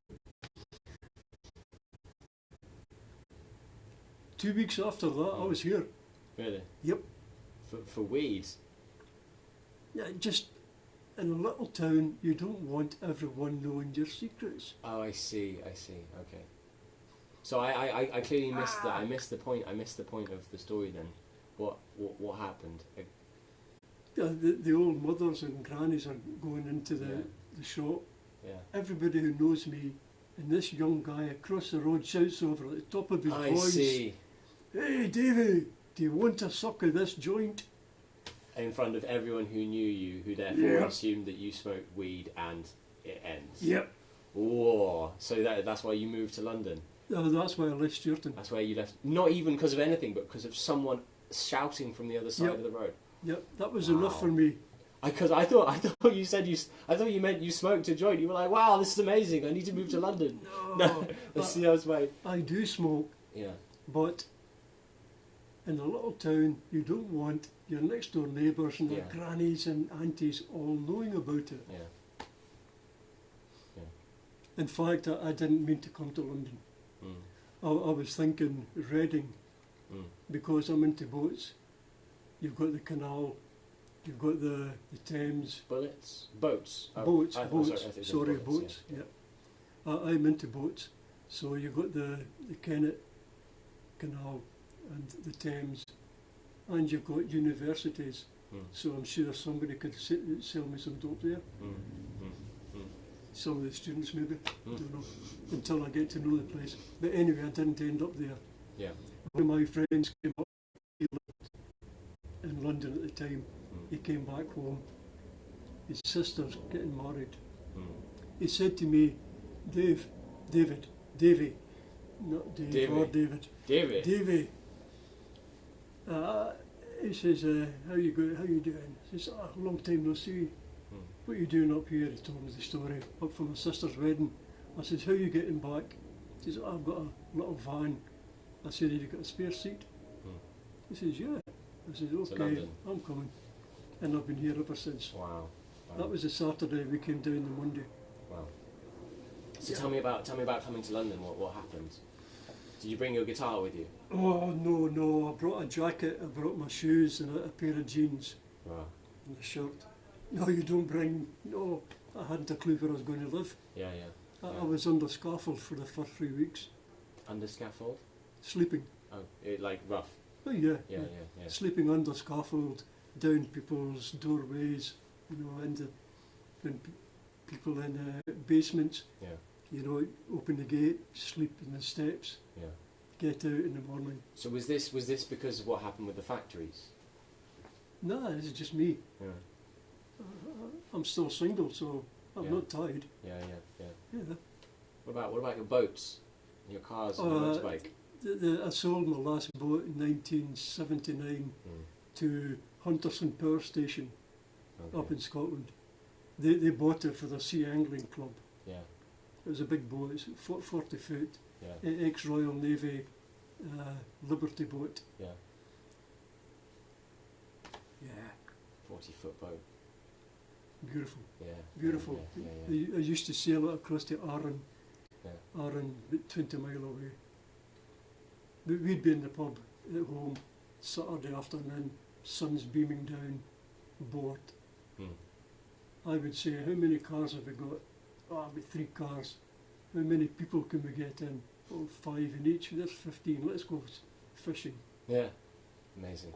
Carry out fishing rods, little bag of. Yeah. Out into the sea. Yeah. Great. Amazing. Basking sharks. Really? Yeah, 15, 16 feet long. Yeah. Would you ever would music be a part of these fishing trips? So would someone bring a guitar and maybe sing a song? Or? No, you don't bring a guitar onto a boat. No. Not as sea. You lose a guitar on the Okay. side once you get drunk and stoned. Yeah. And come on, no. So I suppose my question is partly about that, but also more was when you were playing, because this is when you were gigging every day. Music wasn't part of my life. It wasn't part of your life No. outside the gigs. Yeah, Huh. It's Yeah. very interesting. music was not part of my life.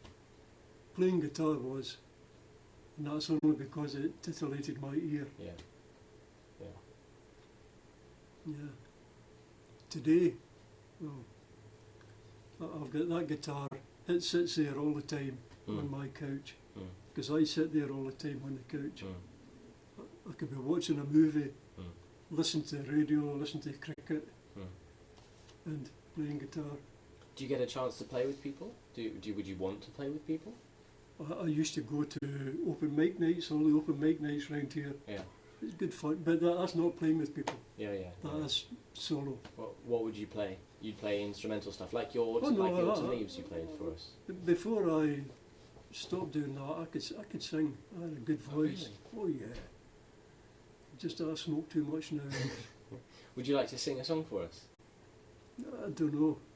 It's entirely up to you. I'm not a singer, but these guys put up with me singing all the time, so I'm sure they would love to hear you. It may be too high. Whatever you feel like you'd like to sing. And would you like a shaker? I have my percussion, so I could shake for you.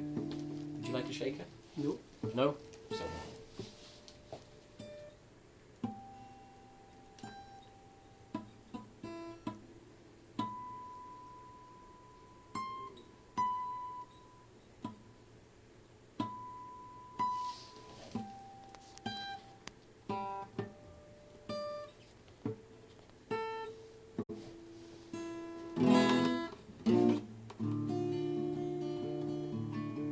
This is Starman. He's a teenager playing saxophone in a school band in the US, and he would be honoured to hear you sing.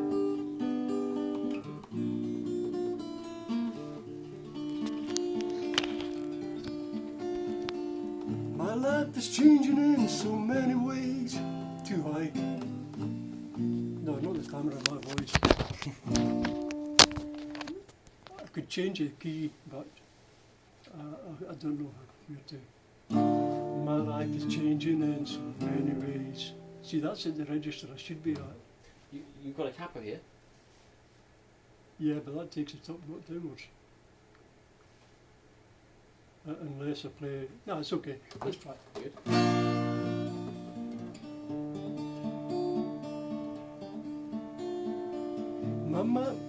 My life is... The words.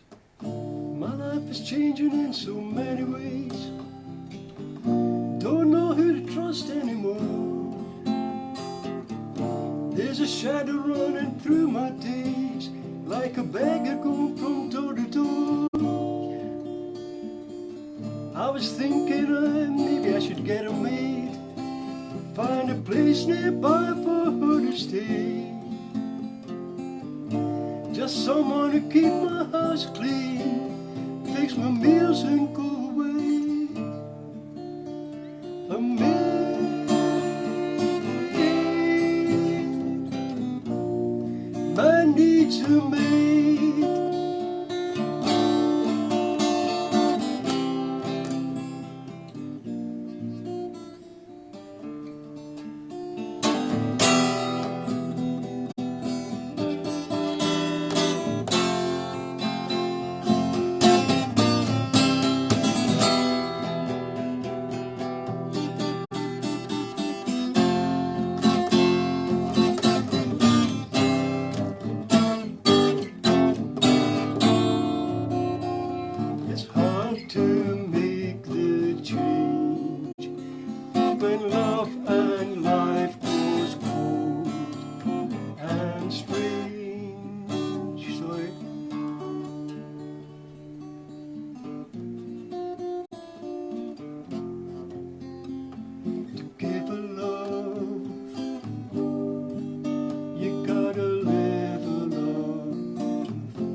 somewhere I don't remember when. I was watching a movie with a friend.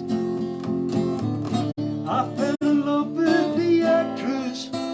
She was playing a part that I could understand.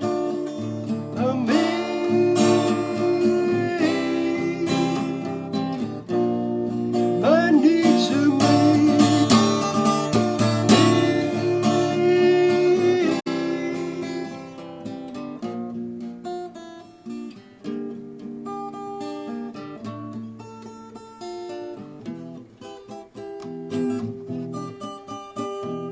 When will I see you again?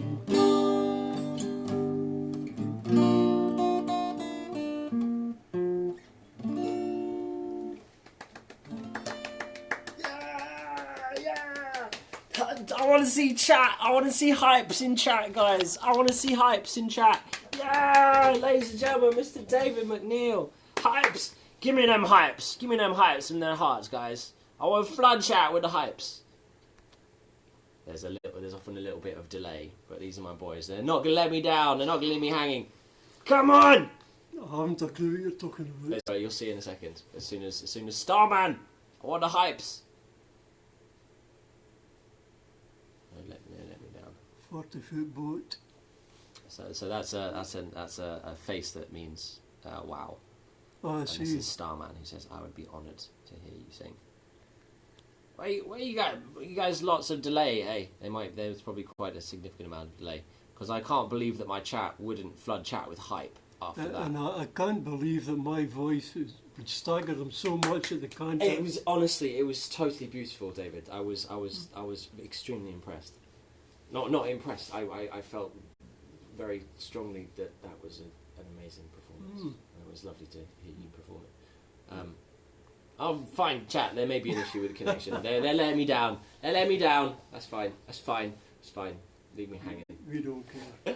So, you came to London. Were you playing stuff like that then when you came here, or what was? No, what was the I'd story? never heard of Neil. That was Neil Young, that song there. I was Neil Young. Yeah, Okay. I'd never heard of Neil Young by that time.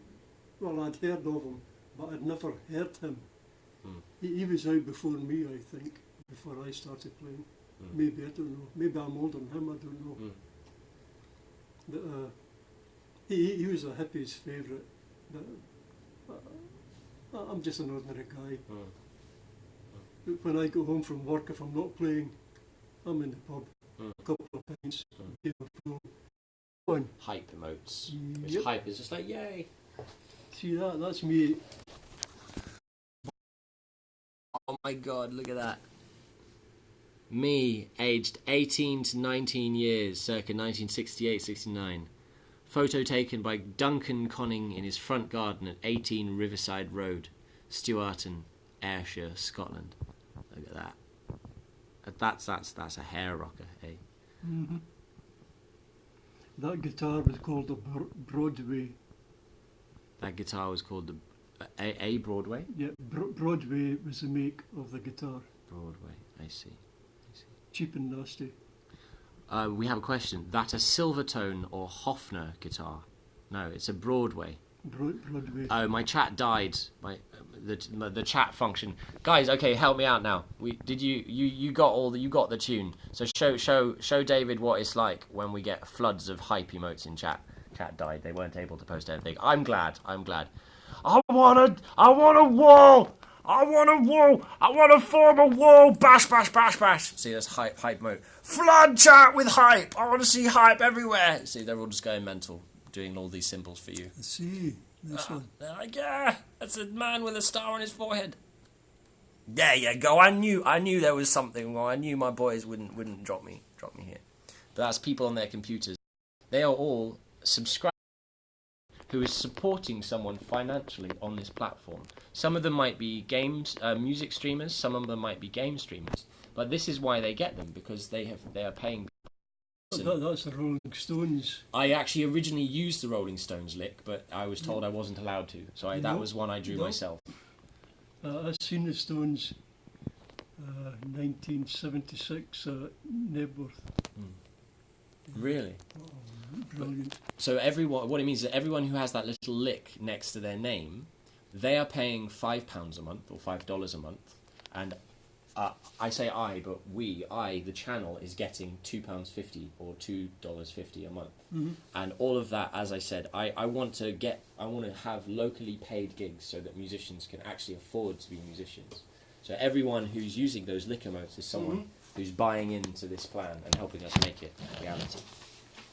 And we are indeed Starman. We are saving the music industry. Who's this? Who is this? I don't know. Martin Adams. Martin Adams. World champion. Darts player. Dart player. And that's you in the middle. Yep. That was when the picture was taken. Amazing. Windsor Arms Pub, 165 Stonehouse Street, Clapham, London, SW4 6BJ. Chris Palmer, me, Martin Adams. Amazing. That was before he was world champion. Really? This is before he was famous picture. That's incredible. And he used to play darts in the pubs in Clapham. In the exhibition. I see. You see the trophy up there? I see, yeah. That's my dart trophy. That's your darts trophy. There you go. Yep. Wicked. That was 1994 winter. Winter league. Battersea. Do you think because there are now a lot more people who are here than before? Do you think we could show them your delay again, your tape delay? The echo unit. Yeah, the echo unit. Guys, check this out because it was one of the people who was here was really excited. So if anyone who didn't see it before, David showed us this. Feast your eyes. There's another two over there. There's another two? Yeah. Is it the same one? Yeah. Oh my goodness me. If you get three, you've always got one good one. So hold on, there's one, guys, a Watkins copycat. And David's got two more. Yep. There's one. There's two. Yep. You say if you've got three, then all one's always working. Well, because they all stop working, or because only some will ever actually work properly. These have always got they all have the same fault. The bearings in the motor start to get loose. I see. In the bearings, so that alters your speed. I see. And it generates noise, hum. I see. Until so you find one with a good motor. Yeah. The tape heads, they wear away. Yeah. Charlie Watkins deliberately chooses the cheapest heads because he knows the better ones don't give him any better quality. I see. Very cool. Very cool. So a bit of a gig-asm for you guys there, if you're interested. I've certainly, this is so far before my time. I've never, I mean, I use tape delay plugins and stuff, but I've never seen an actual tape delay unit before. Yep. So that's very cool. Okay.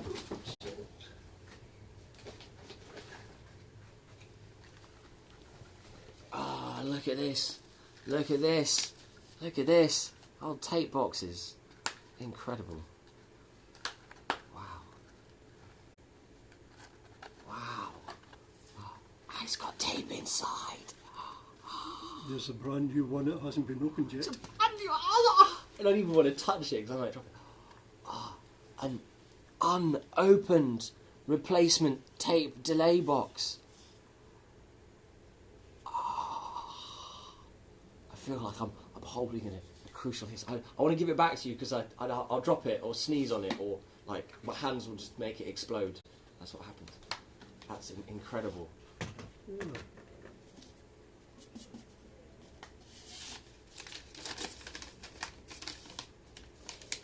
Watkins Electric Music, Southview, 3 Biggin Hill, London. Look at this. And the receipt. This is the receipt for the tapes. Wow.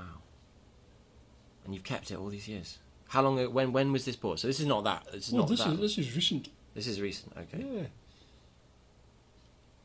I see. Fair enough. Old Charlie's wife Mm. sends them out. Mm. Mm. Are they still being made then? These, Yeah. you can make them out of a piece of tape. Oh, okay. You can make your own. I'll give that back to you. Yep.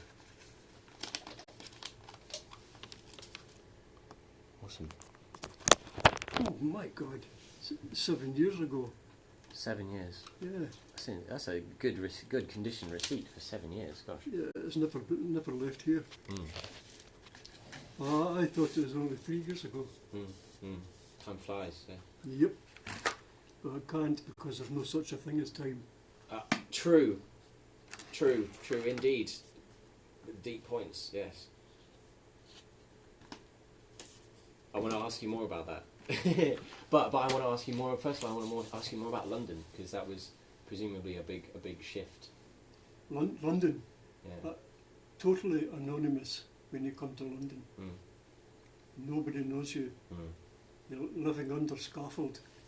Mm. But I managed to get a job. Just to clarify for our users, living under scaffold means Sleeping living on in the street. Sleeping on the streets, yeah. Literally under scaffolding. Under scaffolding. Yeah.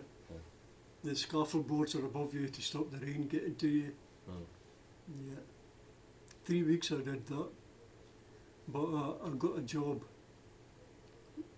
labouring in a building site. Mm. The building site was called, you won't know it, I don't know, Chelsea Cloisters. Don't A really. big block of flats up in the other side of the Chelsea Bridge, up Sloane Avenue.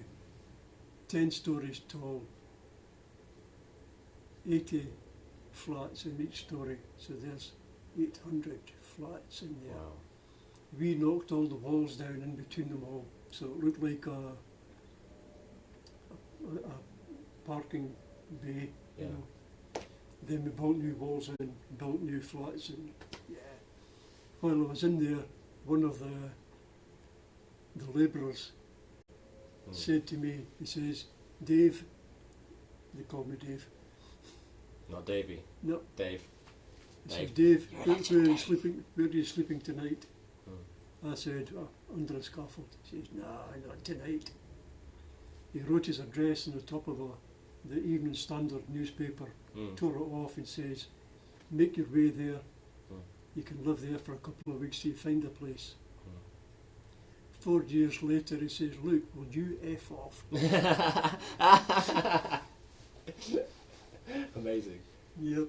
So did he charge you rent?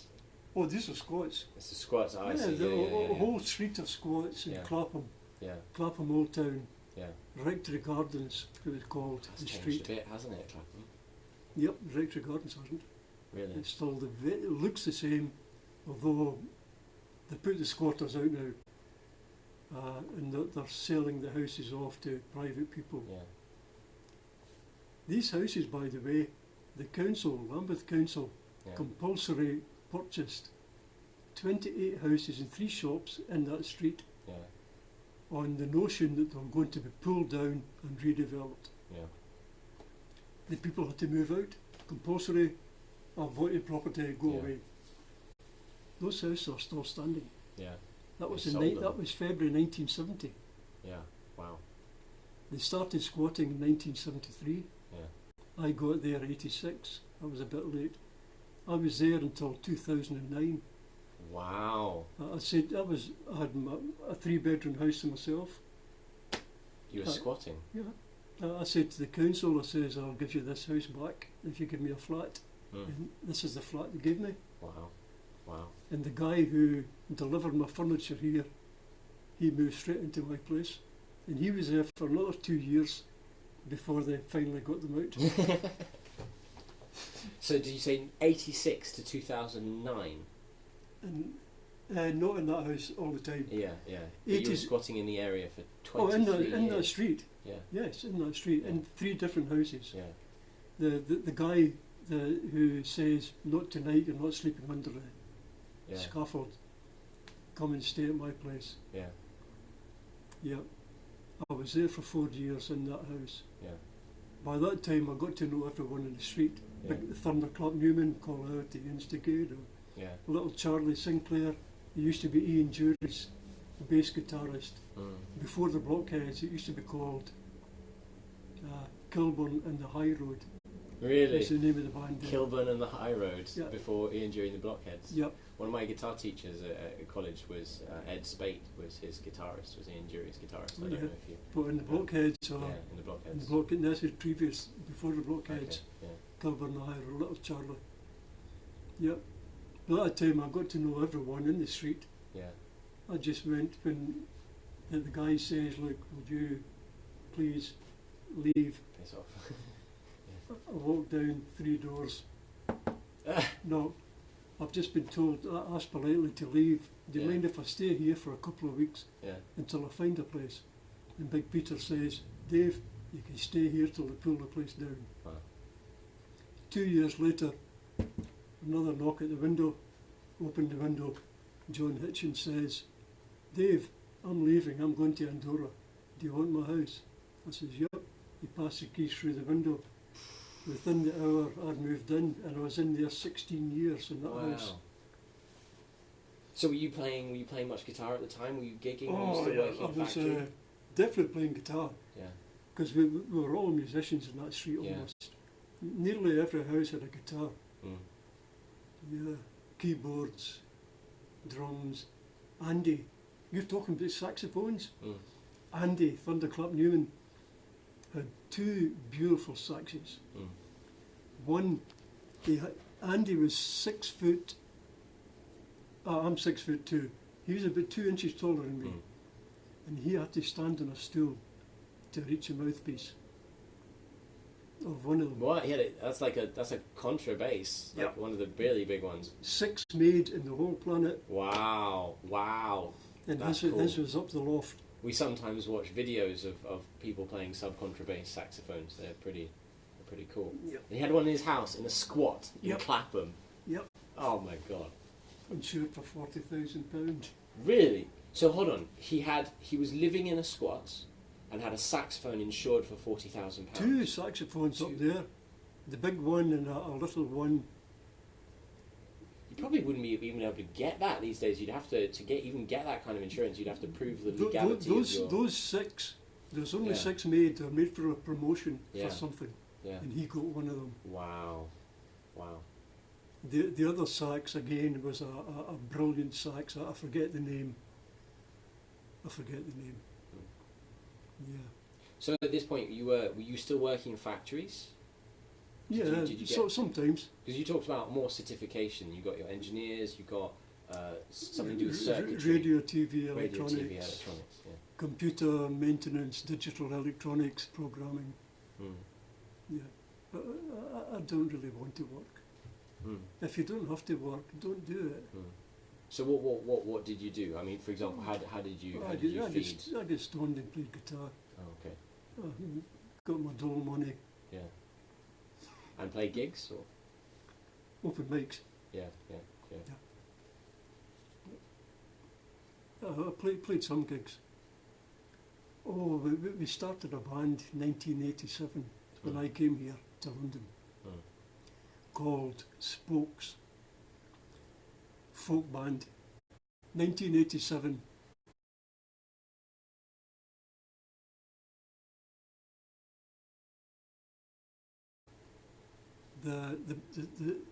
The band for Glastonbury, there was a support band, emergency support band, and we were supposed to be the emergency support band. And I thought, yeah, sounds good. We got to 3 weeks I was there in Glastonbury. Wow. We got there a week before the weekend. And yeah, just bumped around the site for a week. Yeah. Then the weekend came, all the stuff happened. And 2 weeks after, we walked about lifting up all the rubbish and putting it in bins. Yeah. Yeah. Brilliant. Were these the first days of Glastonbury then? 1970, I think, was the first Glastonbury. Yeah. Were you there at the time? Oh, no. Okay. No. 1987. 87. That was the year I was born. My parents moved back to. I was born in Singapore because my family were living in cannot Indonesia. hold me responsible for that. Oh no, for sure. Was your mother at Glastonbury? No. No. No, my mum wouldn't. My mum wouldn't go to festivals. Yeah, No. that's So, okay, but I was in Stockwell. So in '89, I would have been living in Stockwell, and you'd have been in Clapham roughly the same time. Yeah. Yeah. Yep. This is a. I never even knew. Like I never for people watching. We were no more than sort of 10 minutes walk apart from each other in London. 10 minutes run. Stockwell to Clapham Common. Oh, I can't run. 10 But I had no idea about any of this. This is all news to me. This is not something that people really know. I don't think it's You're from Wales. My mum's Welsh. The pub round the corner from this pub there, Yeah. where we played darts, called. The pub was called. Come on, let me find it. We're not going to get into that, repairman. I think The Calf. The pub was called the Calf. the calf. Do I find it? There. That's me playing the Calf. A band used to come in there every so often, called Helter Skelter, Helter Skelter. from Prestatyn, maybe. From where? Prestatyn, Okay. Wales. Okay. Maybe Prestatyn, maybe south. I don't know. Yeah. I used to jam with them. Okay. Good fun. My mum's from Wales. My grand's Irish. She moved to Wales to teach. My grandfather's Irish. My father's side. Sorry, continue. No, not at all. No. So I'm not really Welsh. I speak a little bit of, not much. Llanfair, wrth Gwengeth Gorgedd, Chyn Dobry Llansilio, Goch. It's a place, and I can count That's to 10. just a place. That's a place, and I can Yeah, count to I 10. know So that place. I don't actually speak Welsh, and I don't sound Welsh, and I've never lived in Wales. But I have been down to the Gower every summer of my life. To the beach. David. Huh? David David is my uncle David. David Gower. He was a cricketer, wasn't David Gower. Oh, okay. I don't know. I think the Gower Peninsula is south coast, so we have a caravan on the Gower, and that was. he? In my after he came out the army with his father, they were at bands. Drive to the cross. Then he'd flick. Heads were going east, tails were staying the west, and come up the centre Yeah, every year. that sounds You amazing. hadn't a clue where you were going to get into. That sounds like an amazing story. He won't know what os is Axiom. This is man like Burger. Axiom Mad Ting is his name. Who is asking your opinion on a computer game, a rhythm computer game. Oh, I'm totally ignorant. He's what's called a troll. He's trolling us. He's friendly. He's like your mate's ribbing you. Yep. He's a good friend of mine. He's been around. Oh, I know what a troll is. I mean, I've seen Harry Potter. Yeah, for sure. This is also a troll, but I'm interested. My friend Anus Repairman would like to know your opinion of Theresa May. Theresa May. I've never met her. Fair enough. Let's move on. So you were telling us about living in the squats in Clapham, about having a house just by someone coming up to your door, giving you a keys, getting and playing guitar a lot. What could you tell us a little bit about how your life was? What did you think about the music at that point? About the sounds? Sorry, I don't want to call it music. Yep. How did that develop? My next door neighbour from the squat, he was a. They called themselves record producers. George Martin, to me, was a record producer. The Beatles. He produced records. He knew every note of every chord, how to make every chord. To me, that is a record producer. A record manufacturer is when you take beats, stick them on a computer, and play, maybe not even play, maybe keyboard, and just let the keyboard do the playing. I'm an arranger and composer. I'm a saxophonist by also all the other instruments I have. So just so you know what I do, I arrange Afrobeat mostly, so I like playing with What rhythms. is and different- Afrobeat?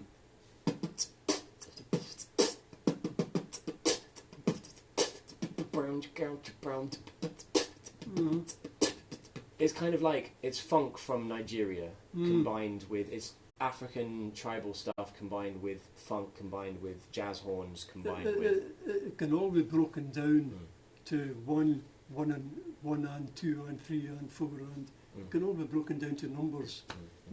Immaterial, whether it's Afrobeats, waltz, whatever, it's all numbers. Yeah. Music is nothing but numbers. The guitar has got 6 strings, 12 frets. The 5th fret on the 1st string, that's the note of A. And nowadays we say that must ring at 440 cycles per second. Yeah. Would you like to tell these guys a little bit about the guitar? David is currently writing a book, a guitar book, called The Colour of the Guitar, which is why we've titled our stream the way we have today. If you'd like to tell them anything. And I understand David would really like to teach, so if you please take this opportunity to give us if there's anything you'd like to show us. The first thing you have to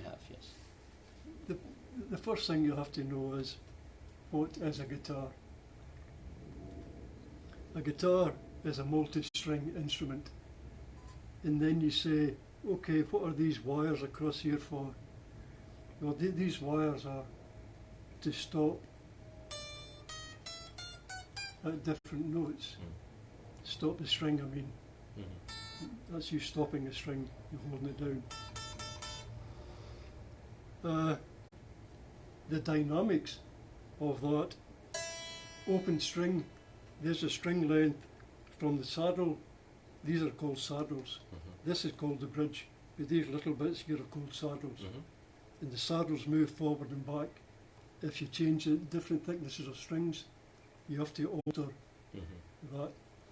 From the nut to the saddle is the string length. The 12th fret is half. That's halfway between there and there. That's why if you do that harmonic, that tells you it doesn't really sound good down there. That string length there is the same as that length there. And if you half that again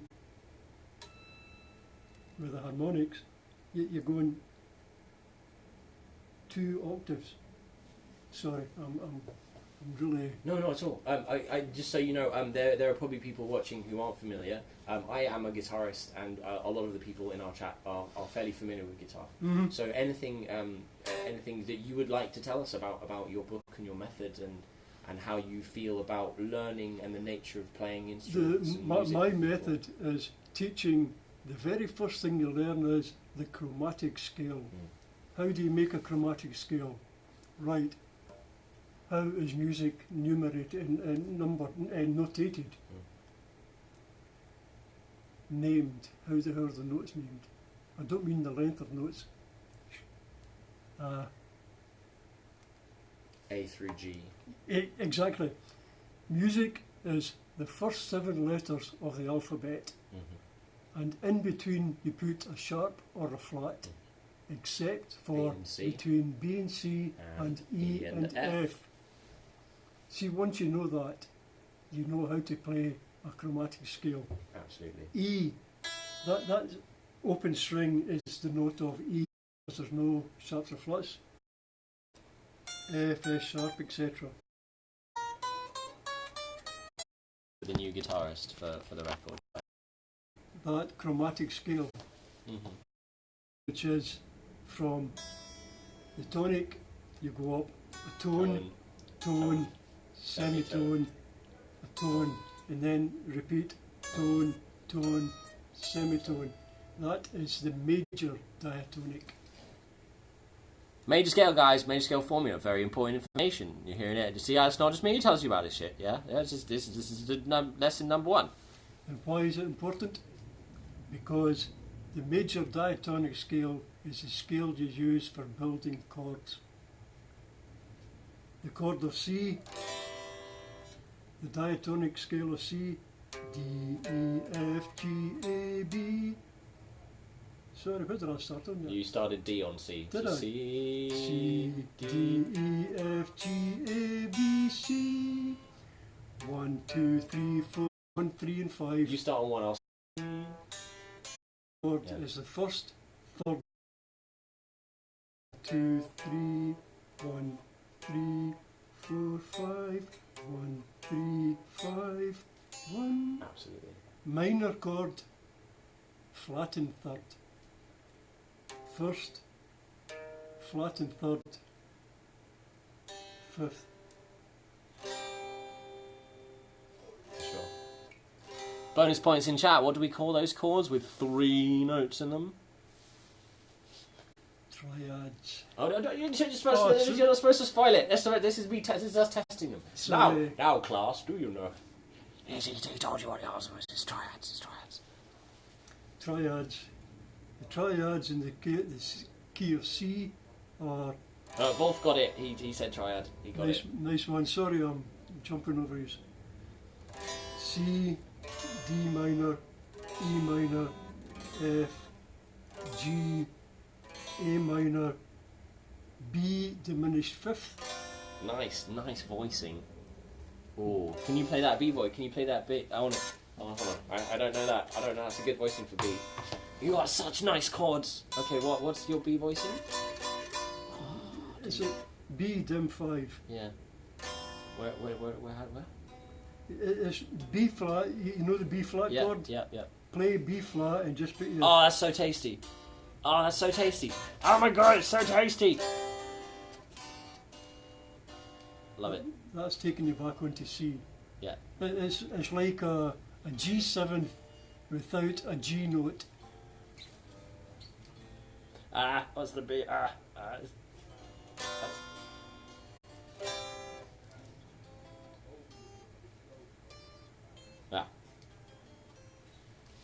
Well, that's a very cool chord there. Bob Dylan, what was the song he wrote? Once upon a time, didn't you? Once upon a time, dressed so fine. Didn't you?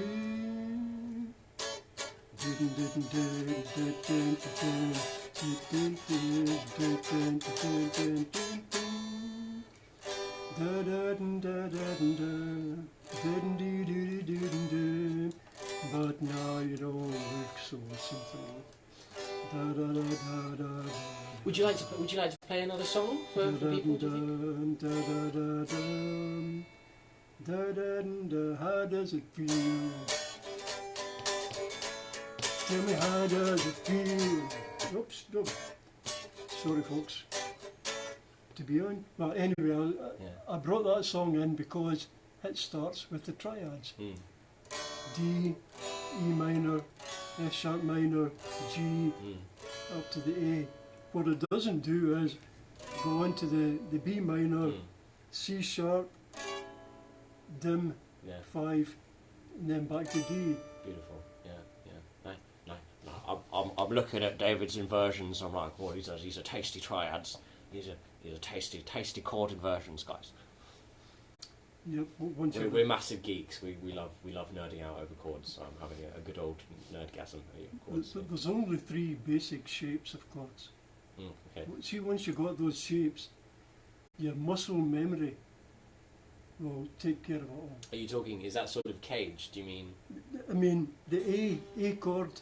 Yeah. A. Slide it up 1 fret and becomes B flat. Yeah. That is a movable major chord. That means you can play it anywhere. Absolutely. And the name of that chord is always taken from the note you're holding on the 3rd string. A, G, D major being the bar chord shape on that string, Yeah, and then C and G. Why don't you play the full chord of D? Oh, D, what, here?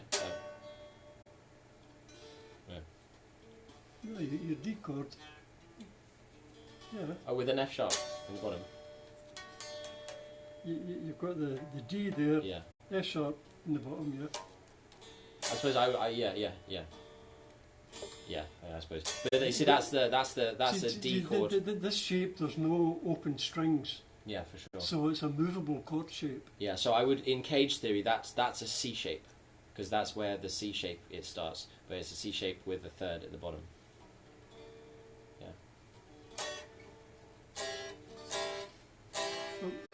The C down here, corresponding to that, would be this. Yeah, yeah, absolutely. Oh, sorry, this. Yeah, I very seldom, if ever, do that. really. Why? Because I'm a rock and roller. It's got open string. It's got 3 E notes. It's got E, it's got E, and Yeah. it's got E. Yeah, Now the E is the third yeah. of the scale. The third is the weakest note of the scale. And you're putting 3 in it, compounding a weaker chord When you say the third is the weakest note of the scale, dynamically. would you say that's something to do with guitar and equal temperaments? Because the third's always out a bit. Well, it is always out. Because I'm a saxophonist mainly and a trombone player. So my thirds I always play whenever I'm doing tuning exercises. For example, I always play thirds with just intonation, as in it perfectly in. Which means I actually can't tune a guitar accurately without a tuner anymore, because I always tune the B string a little bit flat. Yep. When you say that, because so I mean for me, because it was interesting you say that, because I kind of get what you mean, but also the third being the note that defines whether it's major or minor. In a way, it's a very strong note, but you say it's a weak note in terms of in a chord wanting to have it. That's a, what is it? That moth? Is that a bee? I don't know. Bloody hell! It doesn't like it. Yeah. Anyway, that was an insect. Well, yeah, there's a big old insect flying about the room. Goodness me. We have a comment. I could not avoid theory and history when I went to school in Germany, says Mikios. Lucky you, says Amadillidium. I went to some lessons but didn't get past the basic stuff. He may have been talking to someone else. Then Canine, who's... Drums is my main instrument. Drums is your main instrument? See, when I come back, Yeah. after I die, I'm coming back as a drummer. I played drums for years. Yeah, really. I've still got a pair of drumsticks sitting here. Cool. Wicked. I'm just looking at the time. How long? How have we been live for 2? I have to, at some point I have to be going, but I would... There's a time there. There we are, yeah. I have to probably be going fairly soonish, but I would absolutely love to come... I'm not saying we'll stop now, but I would love to come back and continue this another time if you'd be up for it. Yeah, of course. Super duper. Would you tell us, maybe, should we have a jam? Can we have another jam? Yeah, if you want. If I can get my E string in tune. I'm not good at jamming. No? I'm not good at jamming because I'm just not good. Okay. It seemed pretty bang on when we've been jamming today. Yeah, I know, but in my mind, I'm not good. Oh. Other people may think different, but I don't know. Not a mind reader. Yeah. Well, I'd like to...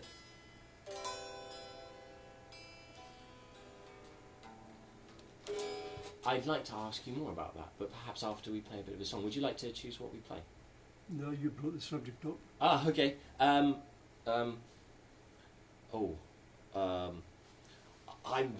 rubbish at anything but jamming, really. Yep. So you're the rhythm guitarist. I'm just the lead guy. I'm just the guy who sits here noodles. See. So you want some chords to jump to, or just blues? Blues is great. Should we do a bit of a blues? That's the thing. I don't have like a self-contained performance, and I feel a bit on the spot. I mean, there are some things I could do.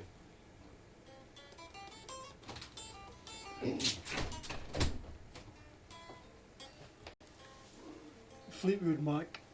Well, not Fleetwood Mac. Little Willie John. Little Willie John wrote the song Need Your Love So Bad. Fleetwood Mac recorded it, number 1, in the key of A, Great. in triplets.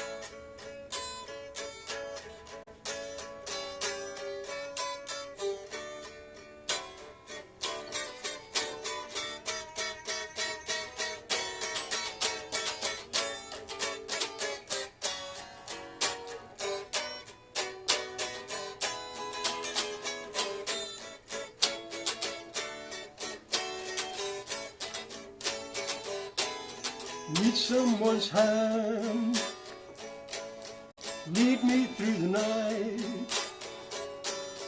Need someone's arm, hold and squeeze me tight.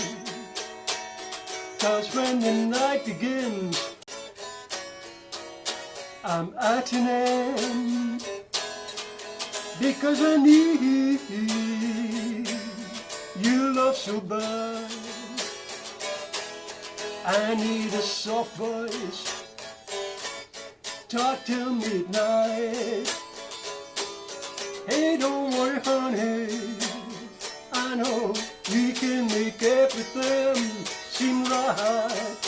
I'll listen to my plea, yeah, bring it on back to me. Because I need your love so bad. Why don't you give it up? Yeah, bring it on back to me. Why don't you write it on some paper so it can be read to me? Tell me you need me, stop dropping me my hand. 'Cause I need your love so bad. Take it away.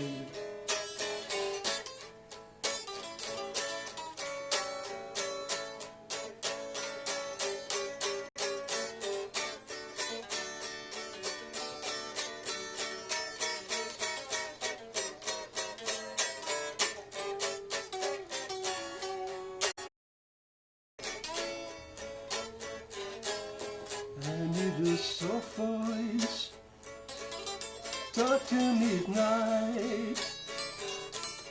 Hey, don't worry, honey, I know we can make everything seem right. Why don't you leave? Oh, I forget the words. Yeah, bring them back to me. Because I need, oh yes I need, oh yes I need you love so bad.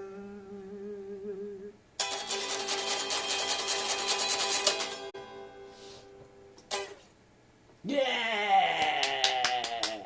That was loads of fun. Thank you so much. I really enjoy your singing, I have to say. I really do. Yeah, it was better when I was younger Ah. and when I didn't smoke as much. Oh, look at that. Oh no! Oh no! What happened? We broke the pick. We got a woo, we got claps. Look at all those claps. Clap, clap, clap, clap, bravo. Clap, clap, clap. Wow. Thanks, guys. Thanks, guys. Look, we got more claps. Tell David about our friend Charlie. We have a friend who's a blues guitarist on Twitch as well. His name is Charlie, and Charlie plays guitars, and he's really incredible. And I've thoroughly enjoyed it. Because I'm not really so much of a... Oh, you've got another one. Loads of them.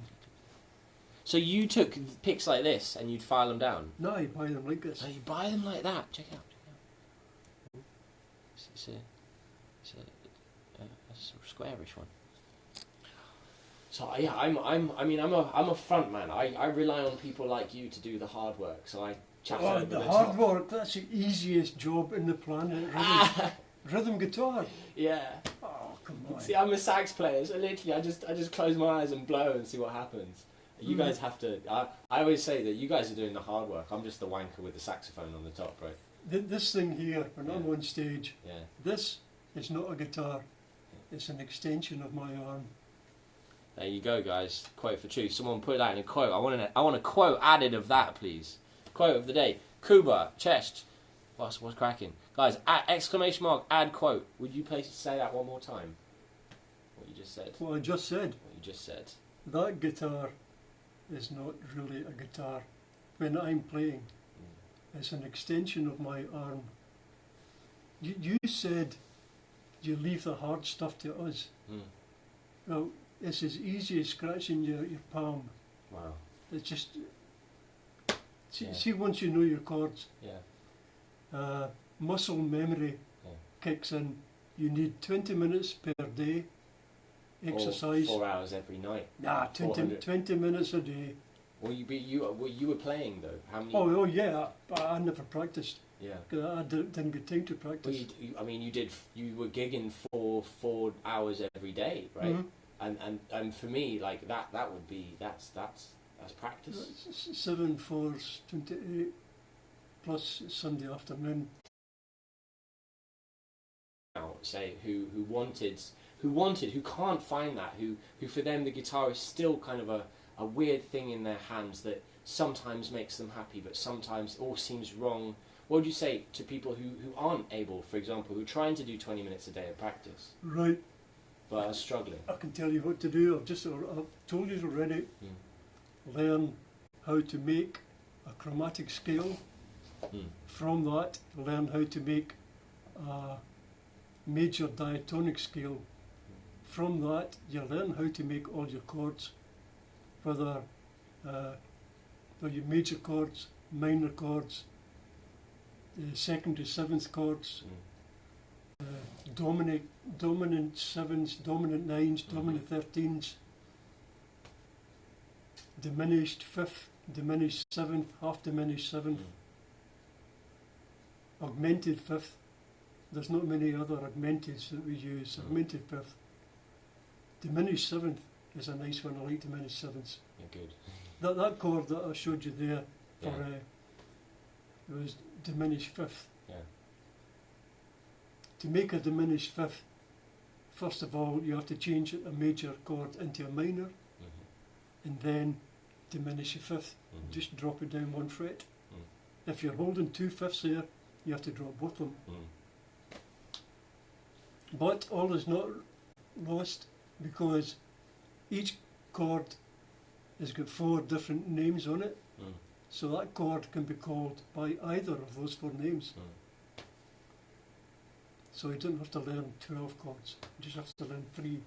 So how do you think that playing every day for hours, right? How do you think did that impact? So my question was partly, would people doing it for 20 minutes a day, would they be able to get to the same level of integration of the instrument and you as someone who played it for 4 hours a day and twice on Sundays every day of the year? It depends how you pass that 20 minutes.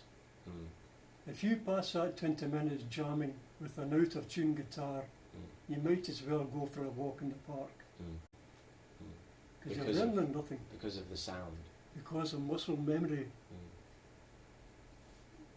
If you're doing all this, I mean, holding a chord, you're using all your fingers or something. Some chord, take the chord of A.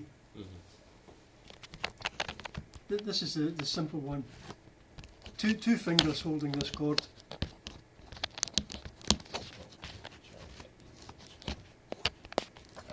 Wow. Come here, laddie. There we are. Perfect. 2 fingers being used, holding 3 strings. This finger here is going straight down onto this finger here goes down onto the 4th string and then drops onto the 3rd. Nice. Practice that 20 minutes each day for a week. See you next week. Yeah. You'll never forget that. Yeah, I know. You've got that. Open it up, lift this one up so it's pointing straight down. You got your dominant 7. You've got the dominant 7th. Now, watch this. See this nail? Slip it underneath this string here, just to kill it. Yeah. So Yeah. you've taken the A out of it. Yeah. So that is A seventh without an A. Mhm. But that is really C sharp diminished fifth. Mm. Mm. It's Yeah, just a yeah. seventh without the name note, the tonic note. Yeah, for sure. Becomes a diminished fifth. Mm. The C sharp diminished fifth wants to go where? It wants to go to D because it's the second last triad Yeah. in D going upwards. Yeah. Yeah. Yeah, just get it under there, under that string, just to kill it. Super. If you can go from A7, oh sorry, I'm killing it there. Yeah, C sharp diminished.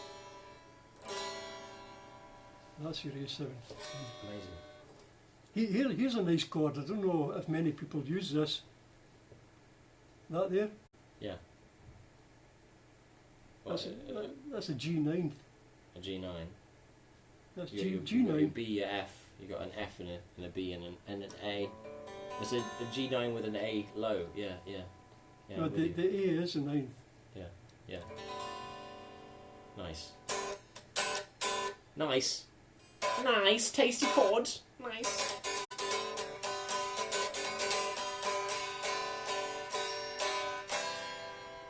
Amazing. There you go, guys. This is good knowledge. Good knowledge. I think we're probably going to have to start tying up because it's got quite late and it's quite dark. Would you be up for answering some questions? If people Yeah, have sure. specific questions for you. So, guys, if anyone has any specific questions for David, we're gonna end the stream quite soon. Please let us know. Perhaps we could do this again. It's actually taking more power than the battery pack is giving it, so that's why I think we'll have to stop. I was going to suggest maybe we could wander down to the Hootenanny and show the people where we are, but it's also quite late, isn't it? So What day is this? Wednesday. No, Wednesday's okay. Wednesday's If okay. we move right now, Yeah? we'll get there. Should we go for a quick drink? All right, guys, we're gonna take you down to the pub that I met David at. We're gonna take you to the Hootenanny. A little bit of a tour in Brixton. Down. 'Cause I'm going to The Hootenanny. Hootenanny. Do I bring my pool cue? Pool cue. Oh, my good pool cue. Nice. I'm actually going to turn the brightness down a little bit and see if we can make this last a bit longer. Well, guys, we're going to go for a bit of a wander, and I'm gonna bring my scooter, I think.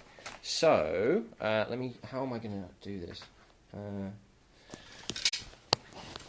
What do you think of this? Oh, it's beautiful. Look at that. Oh, look at that. This is David's pool cue. Oh, Jimmy White Fire Stick. wow. And We're not done yet, Mickey Os. We're gonna take you on a little tour. We're gonna take you to where we had a drink, because there are some more questions I'd actually like to ask you, David. One of the things I've been talking a lot with people about the nature of the music industry, and something I noticed you said earlier because I offered to bring a beer or two, and you said no, I'd only drink at the pub, not at home. not at home. No. And this is very interesting because one of the things that I've encountered when trying to get people out to events is that people drink at home because it's too expensive to drink out. And as a result, people don't go to pubs, and pubs aren't full of people all the time. Yep. It's really hard to get them to pay musicians because they're not full of people. What does the pub, could you tell us what the pub means to you? Like with regards to that, Oh, it's my company. I live alone. Yeah. But when I go to the pub, it's socialising. And was it the pub? So one of the things that we see now is when pints are like £5-6 and a tin's at home, a tin is £1 from the shop. Yep. People don't want to go out because it's so expensive. Is that something new? What were pubs like before? Were they? Well, when I started always drinking, expensive? nah. But when I started drinking, a pint of heavy was 1 and 9 pence. 1 shilling and 9 pence. Yeah, 9 no pennies. Yeah. A And shilling, a shilling is 12p. no, a shilling is 5p. 5 new p, 5 of our p Fine. today. So in current that's about 16p. Just under 10 pence. Just under 10 pence for a pint. Yeah. And was it then cheaper to drink a beer in the pub than it was to buy one from a shop? Or was it significantly different? Is that something? I can't answer that question because I never bought from a shop. You never bought any beer from it? Wow, it's so interesting because that's such a different world from the one. Totally different. Yes. 4 years after the war finished, we were selling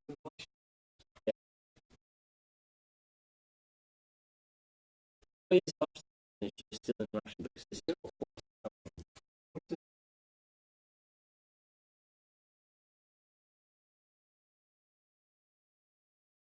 If I take this cable to the pub, I'll give it back before we're done.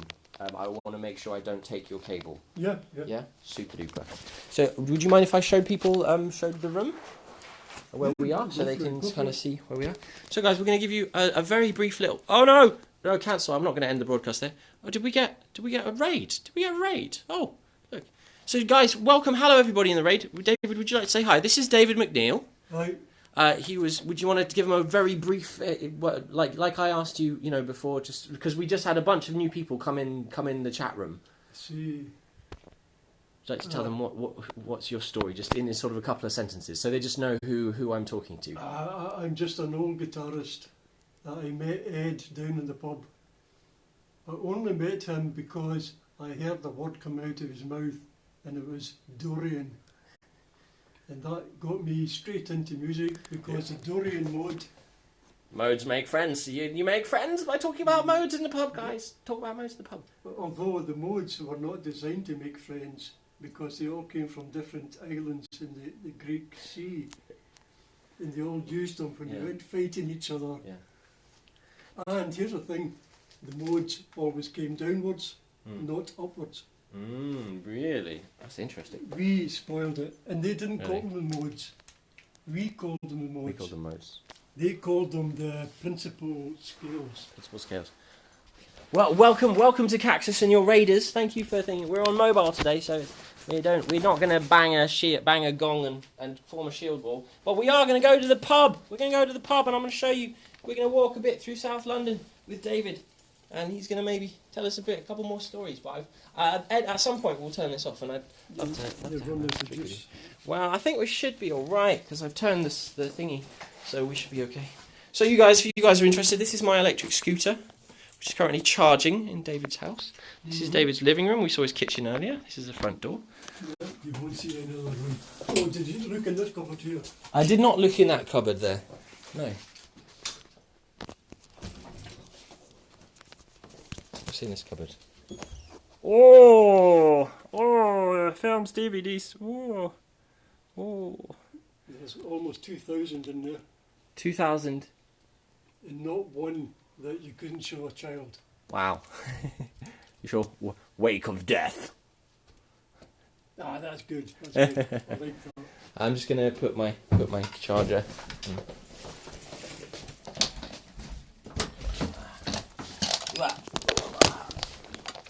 This is what men keep in their cupboards. Would you while I'm doing this, would you like to be the cameraman? Would you like to show people? No, David wouldn't like to be the cameraman. No. Sorry. You're stuck with me and Miss Shaky Hands, guys, I'm afraid.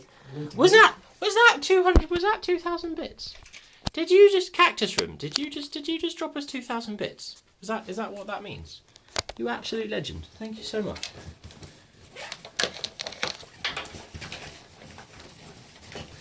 David, for your information, everyone is super interested. I'm getting easily as many viewers as I normally have. People are really interested in your story, and I just want to say, before we go any more, thank you very much for being willing to talk to me. I've been thoroughly enjoying this. And I had an occasion to put my teeth in.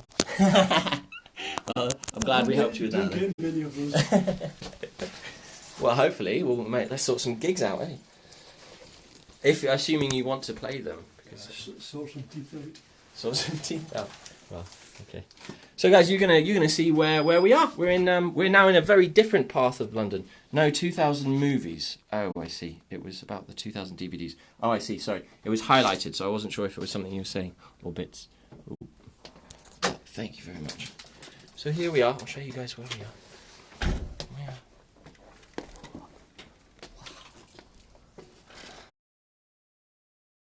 That way's Clapham. Yep. Clapham Common is just straight up there. Oh, really? Yeah, oh, wow. 1 mile. 1 mile. Ripper Murder. We're in South London, James. There are no Ripper murder sites. SW2. SW2. So we're going to go to a pub called Hootenanny, which is, that's your local, right? Yep. One off. And this is a pub and a music venue in South where there's lots of like Afrobeat and funk and jazz and all these kind of things. Huh? What, to Hootenanny? No, where are you going? Not tonight, innit? We're on a sightseeing trip. Oop. But yeah, here we go.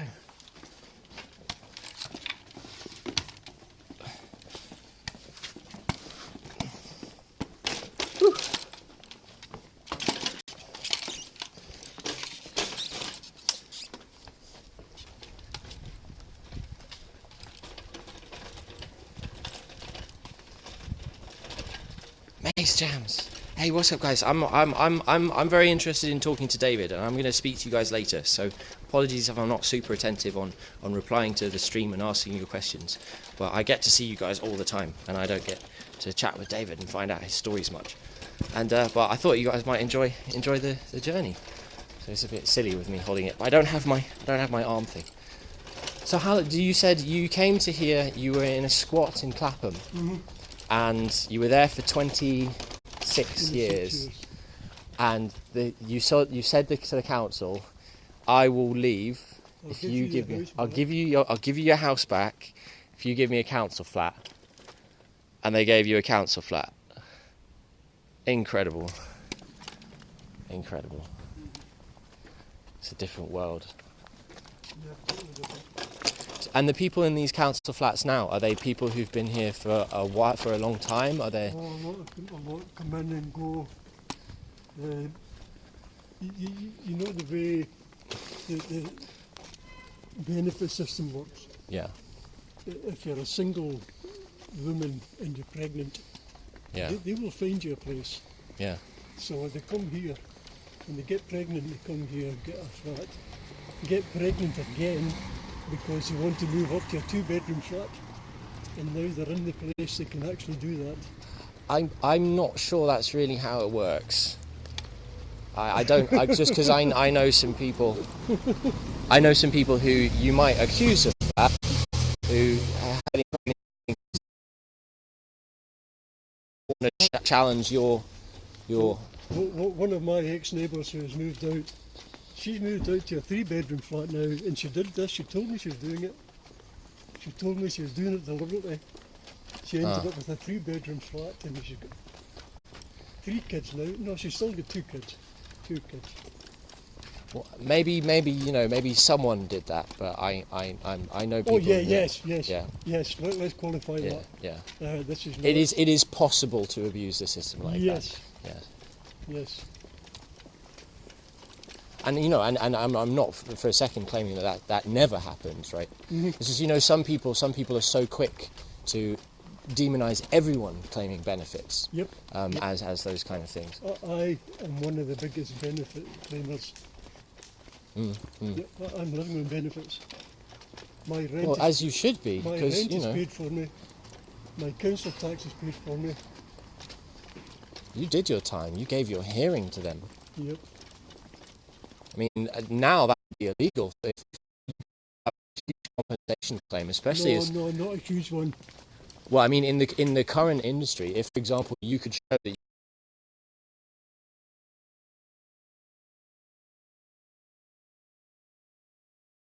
So, I mean, as far as I'm concerned, I got awarded 8,000.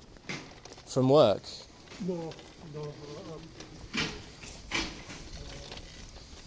of these lawyers, when they lose or no win, no fee. Yeah. No, one of those. for your hearing, Yes, and that's what they valued your hearing as. that's what a judge would, give you. Wow. And that was 2005, Yeah. and that's 14 years ago. And it's still, 8,000 is still what we talk about. Yeah.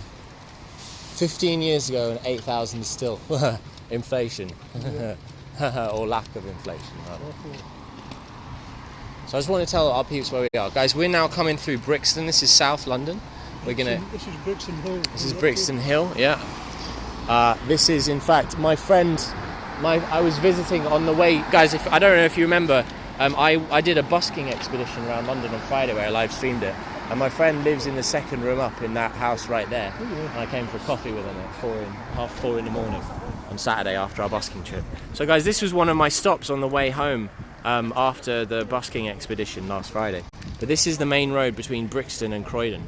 Absolute tetrafight. Straight on. Tetra, we're interviewing. This is David McNeill. He's been telling us about his life as a guitarist and a factory worker over the past 4 years. So you'll be able to check the pod back. It's been very interesting. We've been going for nearly 3 hours now, and now we're going to the pub where we met when we first started chatting. And I'm going to show you the place, and we're going to have a quick drink, and then I think we're probably going to end the stream because I'm 4% battery, and it's just about charging faster than it's using the power, I reckon.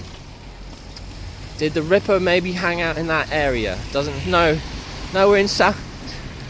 James, we're in South London. I wasn't in London then. What? David, he's asking me. It's James who wanted to see your fridge as well. He's a lovely man. No, but when you're talking about the Ripper, I wasn't here. He says, David, he wasn't here. David says he wasn't here, so he doesn't. I'd be ripping someone else. Ripping something, eh? Ripping DVDs. Ripping bombs. I rip DVDs. What are you doing? Oh, don't say that. That was a joke. Yeah, that was a joke. Obviously, it was a joke. I'm Welsh. I have no concept of London. It's physically impossible to. Are we good? We good?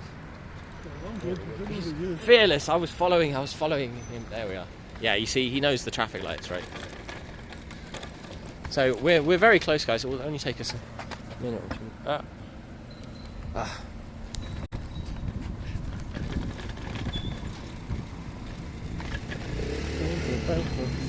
There's a bus. Little backstreet buses. So do you? How mobile are you in London these days? Do you stay mostly around here?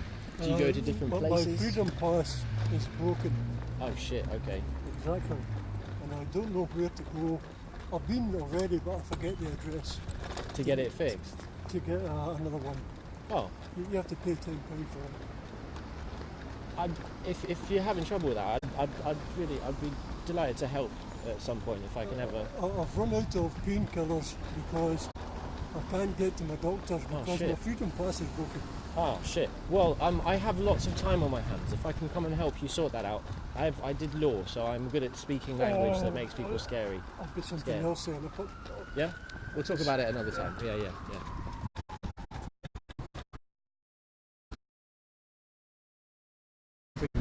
And assuming we can get it sorted again, would you go places? Would you move around much? Or would you mostly stay around here? Oh, I like to get out of the city. Yeah. 2 days out of this city, your lungs clean up very fast. Yeah. 2 days back in here, and they're all gummed up immediately. Yeah. Did I tell you my lung collapsed in February? No, you didn't. I was going to mention, I was always a smoker, and then I quit in February because my right lung collapsed at 20 to 2 in the morning after playing saxophone for these lovely fine folks of the internet.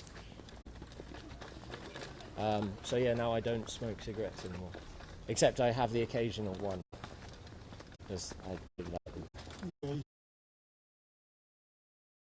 Really, I sometimes, because I'm slightly autistic, I have Asperger's, and sometimes my brain is just too much for me to handle, and the ritual of sitting.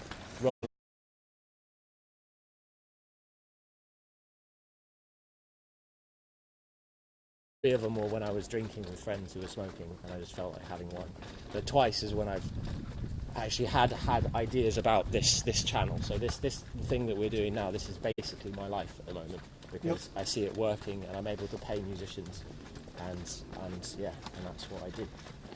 So, you were going to say something? We're about to come up to Hootenanny. We're nearly got there. I couldn't see the lights.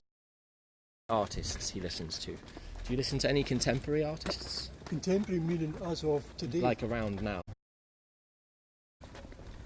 But David has said a couple of times that he doesn't like music. You're more interested in sound.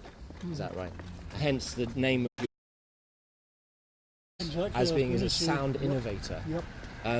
Is it possibly because in the contemporary music industry people seem more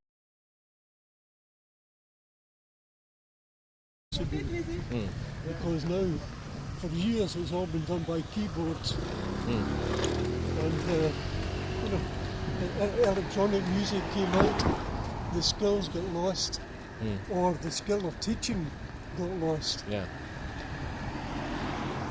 I mean, there are skills involved in electronic music, but they're a very different set of skills. Right? Yeah, yes. Especially because there are then some people who can literally just press play and want to then make people think that it's really hard so that they still get paid.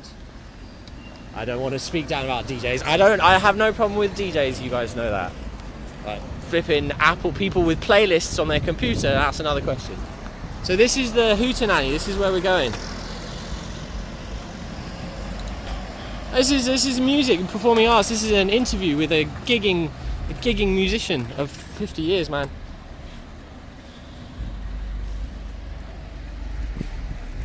And this is that a car? This is the Hootenanny. This is one of South London's premier independent music venues. Yes. Would you like to tell us a bit about Hootenanny?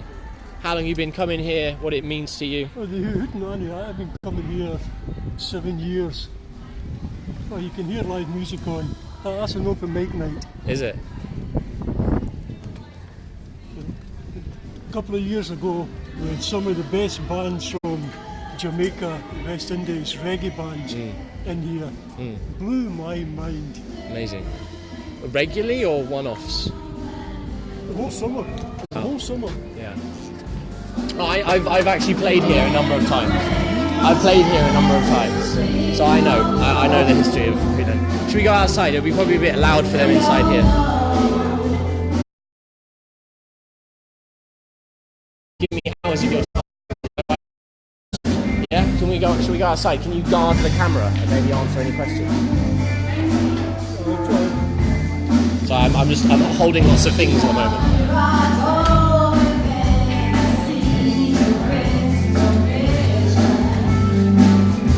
So it's an open mic night going on.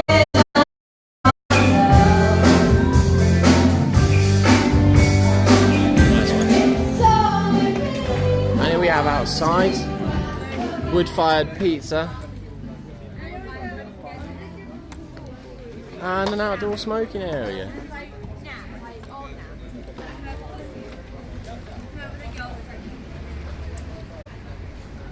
Brilliant. Yeah. Oh. Just because I feel a bit, I'm holding so many things, it's kind of annoying, so if you just guard my scooter. Would you be up for answering questions? Is that, can you read that on the screen? No, okay.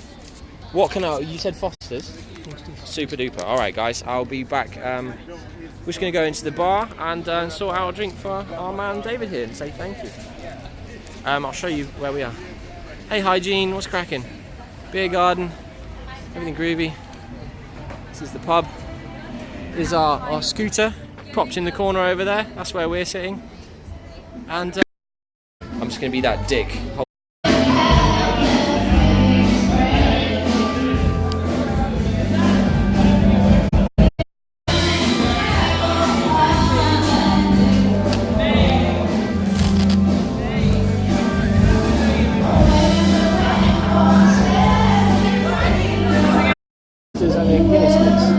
Oh, sorry, actually, a Molson's.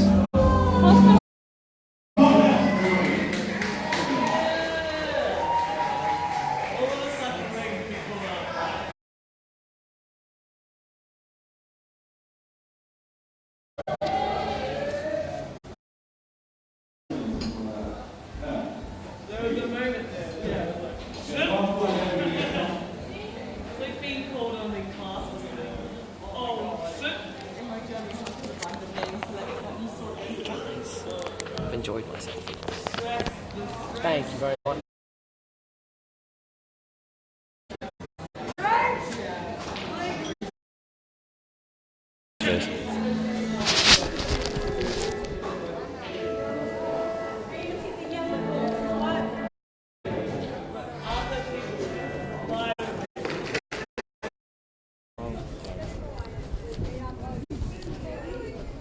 go.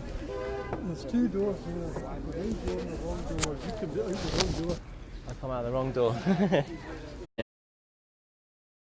I see. That's yeah. Every Wednesday. So something I was really interested by. You don't drink at home, right? You come to the pub, Yeah. and do you have,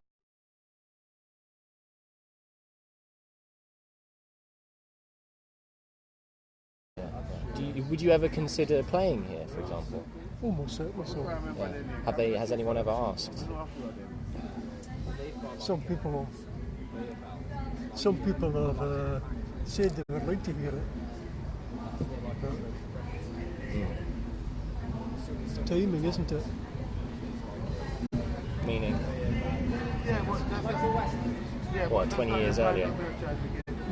Yep, I think so. Why would you say that? Is because I've seen you playing. Like, it's not like you can't hold a guitar. It's not like you can't play a guitar. I love doing it. Yeah. I love doing it.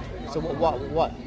And I'm not saying you should either. But would you? Why is what's happening there different from what was happening in your flat with us? Why is that music separate? I could stop any time I wanted to in the flat. When you're standing on stage, if you stop, you look bloody stupid. So, if, for example, would it be different if you were playing rhythm guitar in a band again with, that with would be a chap perfect. on a bass shouting the chords over his shoulder? If someone gave me a piece of paper with the chords to play, I would play them. And I would put my own rhythm on it, and it would be a great rhythm. And see when I see fingers tapping and toes tapping, I say, I've got you.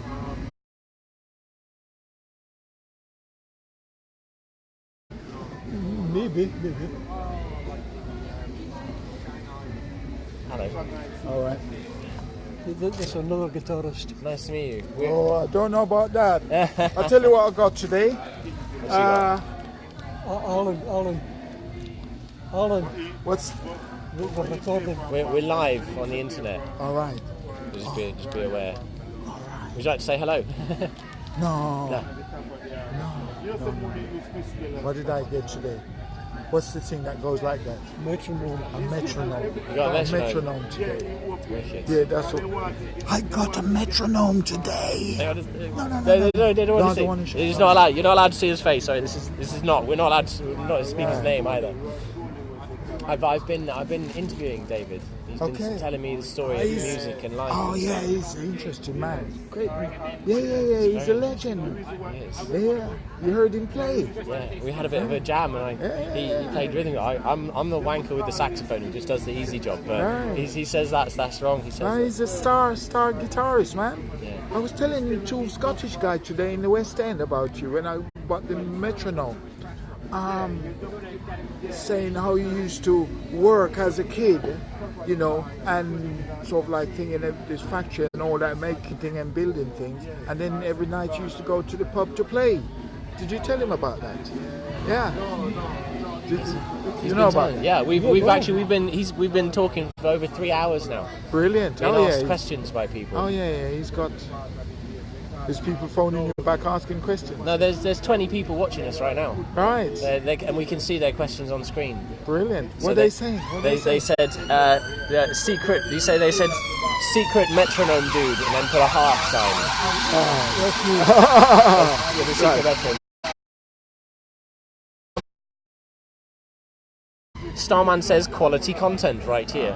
Tetraphyte says secret metronome dude heart, and Mikios says a metro gnome, Right. and then has a picture of a girl going. Right, yeah, the metro, right, yeah, and we live in a metro land. Yeah, that's interesting, isn't it? That's all kinds of connotation there. I have a problem, Ed. I'm going to jazz camp in like 1 week, and I have a huge audition right before they place me into a group. So I'm rehearsing all of my scales, and I'm choosing whether to play or. What do you think? Arpeggios, Starman. Arpeggios. Yep. Oh, so actually, this works quite well, guys. I think we're going to end soon, but we could do this as a question-answer session. It applies to you as well. I'm Ed. I'd like to introduce myself another time. Nice. So, arpeggios. This is solo. Arpeggios and scales. Yeah. Arpeggios and scales. Yeah. Modes. Don't forget your modes. Don't forget your modes. Plagal modes. Okay, so here we are. Tell me about the Plagal modes. No. No? Not until I've got the exact words correct. Fair enough. Because I don't know about the Plagal mode. This is your option. This is your opportunity, guys. We're going to end in a couple minutes, and I'm going to stop talking and drink my pint and stop worrying about people watching me. Although I don't know that. So if you have any questions, you have till the end of this sound. No, I'm not going to make the sound. Okay, can I ask a question without him seeing me? Can I ask him a question? Because he's a musician, isn't he? We have a number of different musicians in chat at the moment. Yeah. Okay, so right. So I'm a vocalist, as you right. But I'm just trying to play the guitar, to learn to play the guitar so I can accompany myself, because I get frustrated just being a vocalist and no music behind it. So I'm trying to learn to play the guitar, but I'm finding it difficult singing and playing at the same time and keeping the count, the 1, 2, 3, 4. We all did find it difficult to start. Did you? Oh yeah, definitely. Really? When you learn to play guitar, you don't learn in great big heaps at a time. Just you 1, 2, 3, 4, very slowly. As you go through learning, every now and then you get this light bulb effect. You know, when the light clicks on, you say, "Right, oh, I've got it." Yeah, right. The it metronome creeps up effect. on you. But also singing and playing rhythm is really, really challenging, because your brain, it has to be rewired in order to be able to separate, to keep the feel. So for example, if I could give you one piece of advice on that, try, for example, playing them chords. Sorry to interrupt you, yeah? Sorry, no. Can I say something really cheeky, yeah? Don't have any money, really I'm afraid. I want to go and buy a beer. I need to buy a pound. At least I was honest about it, wasn't I? Yeah. You spent me a roller. Oh, just a bit of tobacco, actually. So, you got people? Yeah. The police would say I came equipped. the advice I would give on that is see if you can hold down a conversation Actually, with as soon someone. as you got to talk, I'll have a little bit as well. You're a star, mate. Thank you very much. What? I play the saxophone. Oh, really? That's pretty hard to learn, actually, isn't it? It takes a long time. It's easy to learn though. You just have to keep blowing into it. Yeah. But yeah, Do you play anything? You play the piano. Oh, really? play the Well, piano. really well. Well, classical and all that kind of stuff. Piano, synthesizer. Guys, it's getting kind of crazy in the pub Wow. now. So I think So what happened? we're gonna turn the stream off. I wasn't abandoned.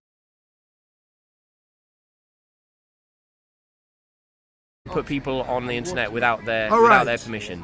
So Yeah. can we get one more, please? make I want a records wall. and I want a LPs and wall all that? flooded. I want a shield wall to Really? salute our new friend Were you David.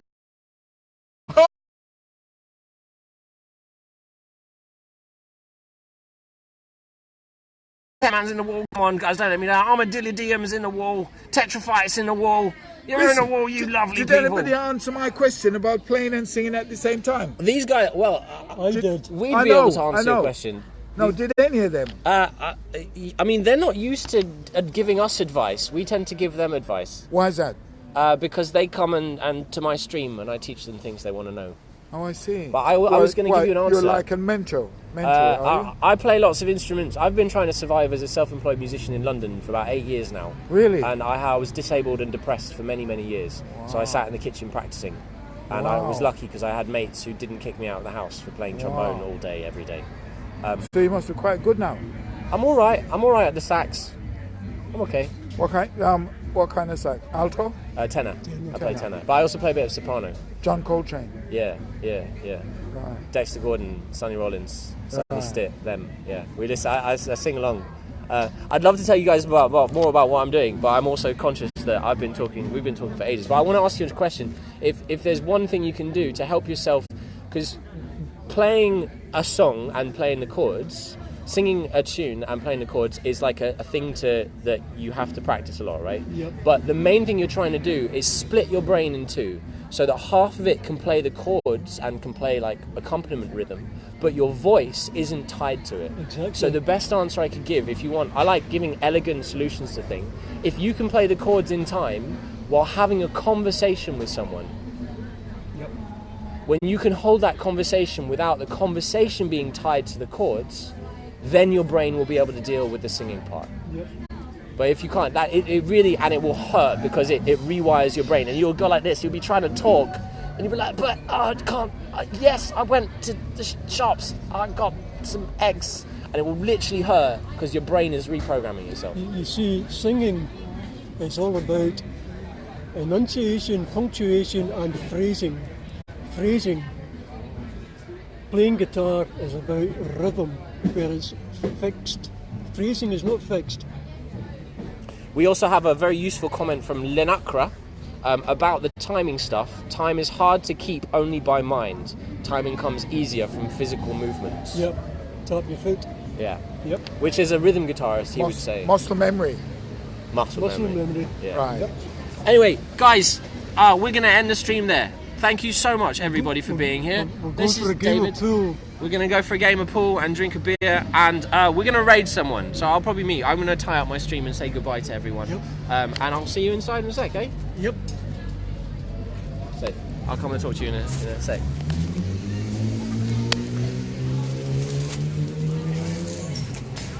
Well, I'm gonna chat with you guys for a sec before we go in, because they're gonna go off. That's David and his mate who just happened to be here because the pub is where you go to meet people.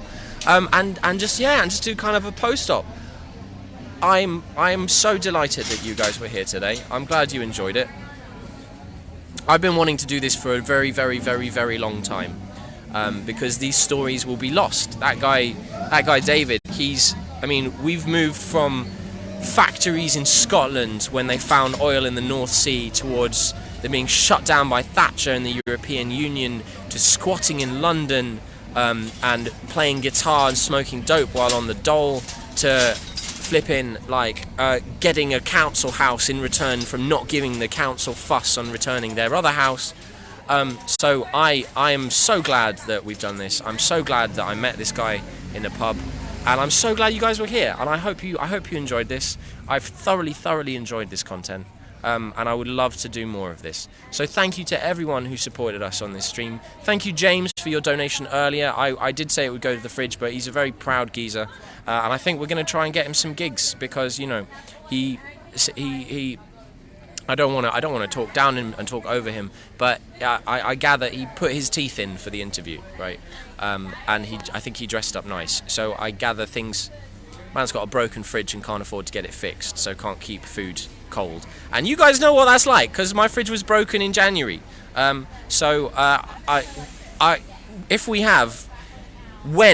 we have a network of decently paid local gigs, we are going to be putting gentlemen like this in pubs down the road 4 nights a week, so they are going to be able to do what they love and maybe have working fridges and not have. He's got like 3 tape echoes. Yeah, I know, right, Repairman? I know. No, he's not. He's absolutely not rolling in the dough, I guarantee. He's he can't afford to get his fridge repaired, Repairman. You guys saw his house. His house is a living room and a kitchen and a bedroom. That's it. And he lives by himself, and he comes to the pub to meet his friends. He's absolutely not rolling in the dough. This is. I'm not going to say too much about it, because then I'll get quite upset. But these are people who are. The UK has the lowest state pension in Europe. He has no other way of making income. There are no paid gigs. He doesn't have any students. He's a man surviving. And we're not going to go too much further into it, because, as I said, I don't want to speak over him. I don't want to, if he watches the stream back, I don't want him to think anything less of what I say. But thank you so much for being here. We're going to find someone to raid. James says, I've been completely reorganising my setup. 5 hours, all done now. It was great having this stream on. James, I'm really glad. Mary Amber has started her viola journey. She's on. Let's go raid Mary Amber then. Mary Amber, not Marigo. I thought you said it was Marigo music was learning the viola. Holy shit. Mary Amber, we're raiding Mary Amber. And I hope you guys will give her my regards, because I will not be here. I'm going to probably finish my beer and head home soon and be ready for another stream. I want to do another stream in a bit. Where's my Twitch? Where's my chat? Come here, chat. Come here, chat. Where are you at, dude? Come here. do I have to do on the Discord? No, it's not on Discord. What am I doing? We go on a Twitch TV/HeadPlaysJazz. Come here, Twitch.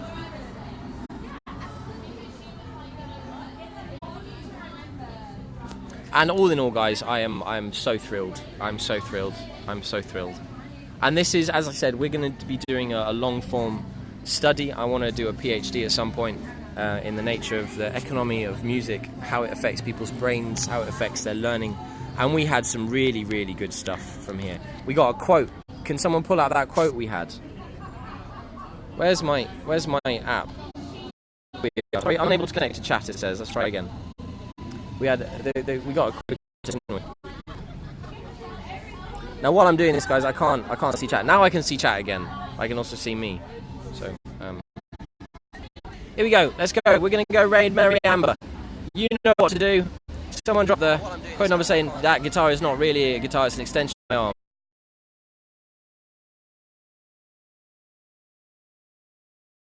I've been watching Dougal. Thank you, my friend. I've been wanting to do this lots and lots more. As soon as I can, I want to find more people, because these are all stories that will be lost otherwise, and these are stories that no one cares about. You know, these are stories that no one's interested in but us, and they will be lost if we don't record them. So thank you so much, everyone, for being here. And let's go give lots of love to Mary Amber. I will see you next time, guys. Thank you so much. I'll see you in about, an hour and a half if you're around. I'm going to go back and do some more streaming. Bye!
Good luck. I've played that since I was 10.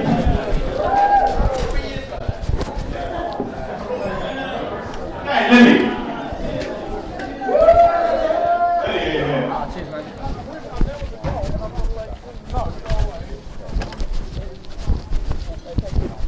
You too, man. Good luck. See you soon.